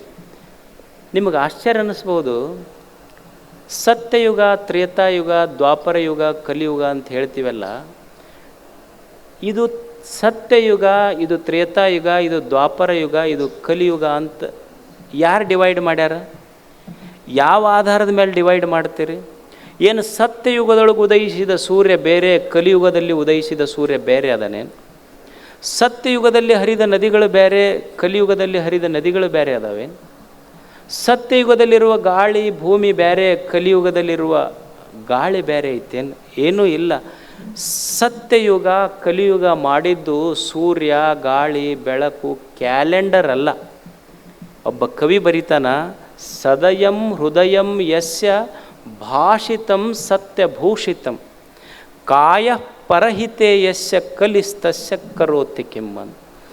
ಸತ್ಯಯುಗ, ದ್ವಾಪರಯುಗ, ತ್ರೇತಾಯುಗ, ಕಲಿಯುಗ ಅಂತ ನಾವೇನು ಮಾಡ್ತೀವಲ್ಲ, ಸತ್ಯಯುಗ ಕಲಿಯುಗ ಬೇರೆ ಅಲ್ಲ. ಸತ್ಯಯುಗದೊಳಗಿರುವ ಸೂರ್ಯ, ಕಲಿಯುಗದೊಳಗಿರುವ ಸೂರ್ಯ ಬೇರೆ ಅಲ್ಲ. ಸತ್ಯಯುಗದೊಳಗಿರುವ ಭೂಮಿ, ಕಲಿಯುಗದೊಳಗಿರುವ ಭೂಮಿ ಬೇರೆ ಅಲ್ಲ. ಯಾವಾಗ ಕಲಿಯುಗವು ಸತ್ಯಯುಗವಾಗ್ತೈತಿ ಅಂದ್ರೆ, ಯಾರ ಹೃದಯದಲ್ಲಿ ಪ್ರೇಮ, ಮಾತಿನಲ್ಲಿ ಮಮತೆ, ಅವನ ಅಂಗಾಂಗಗಳು, ಅವನ ಕಾಯಿ ಎಲ್ಲ ಇನ್ನೊಬ್ಬರ ದುಃಖಕ್ಕೆ ಕಣ್ಣೀರು ಒರೆಸಲಿಕ್ಕೆ ಮಿಡಿತೈತಲ್ಲ, ಆ ಜನರಿರುವ ಊರೆಲ್ಲ ಅದು ಸತ್ಯಯುಗದ ಊರುಗಳೇ, ಅದು ಕಲಿಯುಗ ಅಲ್ಲ ಅಂತ. ಎದೆಯೊಳಗೊಂದಿಷ್ಟು ಪ್ರೇಮ ಇರಬೇಕು, ಮಾತಿನೊಳಗೊಂದಿಷ್ಟು ಮಧುರತೆ ಇರಬೇಕು, ನನ್ನ ದೇಹ ಇನ್ನೊಬ್ಬರ ಕಣ್ಣೀರು ಒರೆಸಕ್ಕೆ ಒಂದಿಷ್ಟು ಮಡಿತಿರಬೇಕು. ಹಿಂಗಿತ್ತು ಅಂದ್ರೆ ಅದೇ ಸತ್ಯಯುಗ ಅಷ್ಟೆ. ಅದಕ್ಕೆ ಈ ಶ್ರೀಗಂಧ ಅನ್ನುವಂಥ ಸಂಸ್ಥೆ ಎಲ್ಲ ಹಿರಿಯರ ಮಾರ್ಗದರ್ಶನದಲ್ಲಿ ಪ್ರತಿ ವರ್ಷ ಒಳ್ಳೆಯ ಕಾರ್ಯಗಳನ್ನು ಮಾಡ್ತಾ ಇದೆ. ಇದು ಬೆಳೀಲಿ, ಇಂಥ ಒಳ್ಳೆಯ ಕಾರ್ಯಗಳು ಸದಾ ಹಬ್ಬಲಿ ಅಂತ ಹೇಳಿ ಒಳ್ಳೆಯ ಮಾತುಗಳನ್ನು ಸದಾ ಕೇಳ್ತಿರ್ಬೇಕಷ್ಟೆ. ಯಾರ ಹೇಳಿ ಅವ್ರು ಹೇಳ್ಯಾರ ಇವ್ರು ಹೇಳ್ಯಾರ ಅಂತಲ್ಲ, ದೊಡ್ಡವರು, ಶರಣರು, ಸಂತರು, ಯಾರ ಬಾಯಿಂದ ಒಳ್ಳೆಯ ಮಾತು ಬರ್ತದೆ ಅದನ್ನು ಸದಾ ಕೇಳ್ತಿರ್ಬೇಕು. ಈಗ ನೀವು ಅಂಗಡಿಗೆ ಹೋಗ್ತೀರಿ, ಅಂಗಡಿಗೆ ಹೋದಾಗ ನೀವೊಂದು ಚಲೋ ಮೊಬೈಲ್ ತೊಗೊತೀರಿ. ಮೊಬೈಲ್ ತೊಗೊಂಡ ಮೇಲೆ ಅದಕ್ಕೊಂದು ಮ್ಯಾನ್ಯುವಲ್ ಅಂತ ಕೊಡ್ತಾರೆ ಅವರು. ಏನದು ಮ್ಯಾನ್ಯುವಲ್ ಅಂದ್ರೆ ಹೌ ಟು ಯೂಸ್ ಇಟ್ ಅಂತ. ಏನಂತ? ಹೌ ಟು ಯೂಸ್ ಇಟ್ ಅಂದ್ರೆ ಸುಮ್ಮನೆ ಒಂದು 2 ವರ್ಷ 3 ವರ್ಷ 4 ವರ್ಷ 5 ವರ್ಷ ಇದ್ದು ಕೆಡುವಂಥ ಮೊಬೈಲ್ ತೊಗೊಂಡ್ರನ ಅದಕ್ಕೊಂದು ಹೌ ಟು ಯೂಸ್ ಇಟ್ ಅಂತ ಮ್ಯಾನ್ಯುವಲ್ ಇರ್ತೈತಿ. ಒಂದು 100 ವರ್ಷ ಈ ಭೂಮಿಯ ಮೇಲೆ ಬದುಕುವಂಥ ದೇವರು ಕೊಟ್ಟ ಈ ದೇಹಕ್ಕೊಂದು ಮ್ಯಾನ್ಯುವಲ್ ಬೇಕಲ್ಲ, ಇದು ಹೌ ಟು ಯೂಸ್ ಇಟ್ ಅಂತ ಗೊತ್ತಿರದೇ ಇದ್ದರೆ ಇದು ಕೆಟ್ಟು ಹೋಗ್ತೈತಿ. ಅದಕ್ಕೆ ಶರಣರ ಮಾತುಗಳು ನಮಗೇನು ಕಲಿಸ್ಕೊಡ್ತಾವಂದ್ರೆ ಹೌ ಟು ಯೂಸ್ ಇಟ್ ಅಂತ. ಇದೊಂದು ಮ್ಯಾನ್ಯುವಲ್ ಇದ್ದಂಗೆ. ಅದಕ್ಕಂಥವರ ಮಾತಿನ ದಾರಿಯಲ್ಲಿ, ಬೆಳಕಿನ ಮಾತಿನಲ್ಲಿ ನಾವು ನಡೆದ್ರೆ ನಮ್ಮೆಲ್ಲರ ಬದುಕು ಬೆಳಕಾಗ್ತದೆ ಅನ್ನುವಂಥ ಮಾತು ಹೇಳಿ ತಮಗೆಲ್ಲ ವಂದಿಸಿ ನಮ್ಮ ಮಾತು